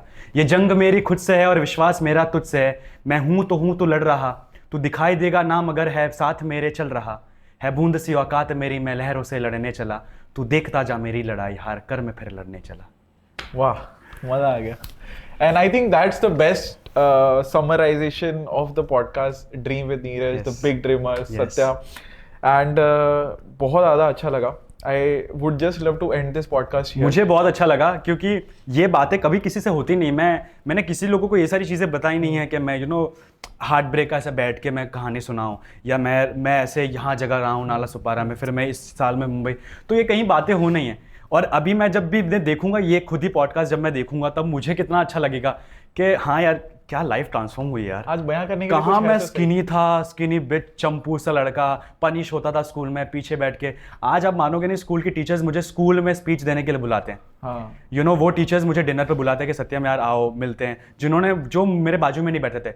सत्यम you smell so bad, Satyam your face is so ugly, बाहर पनिश हो जाओ यार, मेरा पूरे साल बाहर ही पनिश रहना, क्लास में मत आना, मुझे तुम नहीं पसंद। आज फॉलो कर रहे हैं वो और मेरा फॉलो बैक नहीं है उनके पास। तो आप सोचो कि यार क्या भाई मजा आ गया यार, जिंदगी क्या मस्त चल रही है। ऐसे ही होता है, एक लो के बाद एक हाई आता है, एक हाई के बाद एक लो आता है। बस जब लो पे हो तो हाई को देखो, हाई पे हो तो ये याद रखो कि लो भी आ सकता है। लो भी आ सकता है, बिल्कुल। तो बस यहीं पे मैं इसको एंड करना चाहूंगा। बस एक लाइन में तुझसे मैं लास्ट पूछना चाहूंगा, बस इसको बड़ा छोटा सा रखियो कि इतनी पूरी जर्नी में अगर वो एक कोई तू चीज बोलना चाहे उस सत्यम को जो शायद अभी भी उस रेलवे स्टेशन पे है, कि बस तू उसको एक लाइन बोल दे जो शायद बहुत सारे सत्यम जो बाहर अब इस वक्त वो सपना देख रहे हैं या उस दर से गुजर रहे हैं, या उनको नहीं समझ में आ रहा, या वो कोई खाने के लिए लड़ रहा है, क्योंकि वो लड़ाई ना मैंने भी लड़ी है। तो मैं बस चाहता हूँ कि आज हम उस एक बंदे की हिम्मत बने। तो what would be your one thing that kept you going? अगर वो बंदा स्टेशन पे है, या अभी उसका करंटली दिल टूटा है, या उसके सपने बड़े हैं, पेरेंट्स सपोर्ट नहीं करे, ये मैं सब जरिए से बोल रहा हूँ, वो कोई भी फेज़ में जो मुझे सुन रहा है, मैं एक बात बता देता हूँ कि सिंपल उस टाइम जब मैं स्टेशन पे था या जब मेरा दिल टूटा, अगर मैं वो टाइम पे ये सोचता कि इसी को कैरी फॉरवर्ड करना, यार घर जाता हूँ कहाँ मैं सब में रो रहा हूँ, पापा पैसे लगा देंगे धंधे पे, कहीं बैठ जाऊँगा और छोटा मोटा ही धंधा कर पाऊँगा, अगर मैं वो सोच लेता, सबसे बड़ा स्टेप है कि आपका जो वो फेज़ है, अगर आप बहुत ज़्यादा टूट चुके हो कि कोई रास्ता ही समझ नहीं आ रहा, थोड़ा वक्त दो अपने आप को। घर जाना है घर जाओ, पर थोड़ा सा अपने ऐसे लोगों के पास रहो जो आपको सहारा देंगे वो टाइम पे। और या तो कोई नहीं आपके जीवन में, जैसे मेरे टाइम पे कोई नहीं था, मैंने बहुत कामली सोचा, मैंने कहा यार ये तो नहीं करना, ये चीज़ें तो आएंगी। और मैं जब घर से सोच के निकला था तो किसी ने बंदूक के नोक पे तो मुझे नहीं कहा था ये करना है, मैं खुद सोच के निकला था। तो ये सारी चीज़ें तो आएंगी। अगर शाहरुख खान वो टाइम पे गिव अप कर देता, या सलमान खान कर देता, या आर्नोल्ड कर देता, या कोई भी कर देता, तो आज वो लोग इतने बड़े नहीं होते। तो सबसे एक ही चीज़ है, मैं एक ही लाइन में ख़त्म करूँगा कि आप ना वो एक्शन ले लो जो आप सोच रहे हो। आपको डर है, शायद मैं आज भी अगर मेरे लाइफ में फेज़ आएगा, महादेव मैं ये विश करूँगा कभी ना हो, पर शायद मैं सोच सकता हूँ कि मेरे पास वो लाइफ शायद वापस आ जाए कि मैं स्टेशन पर कभी बैठ जाऊँ, पर मुझे पता है कि मैं वापस यहाँ पे जहाँ हूँ आज आ जाऊँगा। तो वो दिमाग में प्लीज़ आप लेके चलना कि आपका पोटेंशियल बहुत ज़्यादा है, आपको वो टाइम पे समझ नहीं आ रहा है, पर आप बहुत कुछ कर लोगे। बस पॉजिटिव रहो अंदर से, एक एक अपने आग अंदर जगा के रखो और उसको यूज़ करो कि नहीं भाई करना है, मुझे तो करना है, वो स्टेप लेना है तो लेना है, और बस आप कूद जाओ, धीरे धीरे रास्ता बनता जाएगा, आप चलते जाओगे। तो बस आप गिव अप मत करो, सिंपल है। गिव अप, ये जो लाइन है बहुत छोटी है और हम लोग बचपन से सुनते हैं, और ये हकीकत है। गिव अप नहीं करना है कोई चीज़ में गिव अप नहीं करना। That's it. I think that's a beautiful summarization. Podcast यहीं पे end होता है with an announcement कि I will be taking a challenge with Satyam. और मैं इसी पॉडकास्ट में उसको अनाउंस कर रहा हूँ because he will be the one who will be training it. And हम एक I think मेरे दिमाग में जो है वो 90 days का चैलेंज है where at the 90th day I will do a photo shoot. Like a body photo shoot. And उसमें फिर हम उस डेट को कभी पुश नहीं करेंगे, तो जो भी है उसी टाइम फ्रेम में हम करेंगे and it's gonna be an amazing challenge क्योंकि मुझे अपने आप को पुश करना है। यस, और मुझे बहुत मजा आएगा साथ में करने में, क्योंकि Exactly. मुझे पता है आप कितने डेडिकेटेड हो इस चीज को लेके। और जब ऐसा बंदा कोई मिलता है ना कि जिस पे मैं अपनी स्किल्स डाल सकूं, तराशा जाए, तो मुझे बहुत मजा आता है कि भाई साहब ये एकदम है कि अगर मैं उसको बोलूं 10 रैप तो ये 12 की कोशिश करेगा, सत्यम 12 जाएंगे। तो मुझे लगा भाई यार तो ट्रांसफॉर्म करने मजा आएगा। तो बिल्कुल ये हम करते हैं 90 डेज का चैलेंज, और मेरी गारंटी है ट्रांसफॉर्म करना। जो ट्रांसफॉर्मेशन अब आएगा तो आप खुद बिलीव नहीं कर पाओगे जो आपका पोटेंशियल निकल के आएगा। बस खत्म भाई, बस खत्म। And that's the podcast for today guys. Thank you so much. Yes, so एक चीज़ आप बहुत प्यार से करते हो, वो है हमें सपोर्ट करना, बट एक चीज़ में आप थोड़े से कंजूस हो, और वो है सब्सक्राइब करना। तो आप लोग देखते तो पूरा पॉडकास्ट हो, नीचे आके वो सब्सक्राइब बटन दबा भी दो, बिकॉज वो फ्री है, कोई पैसा नहीं लगने वाला उसका। और दूसरी चीज़, जब आप वो करते हो ना, तो उससे मुझे और मेरी टीम को बहुत ज़्यादा मोटिवेशन मिलती है, ताकि हम बेहतर से बेहतर पॉडकास्ट बना सके, बेहतर से बेहतर गेस्ट ला सके। So keep supporting all of us. I'll see you in the next one. Until then, keep streaming, my friends.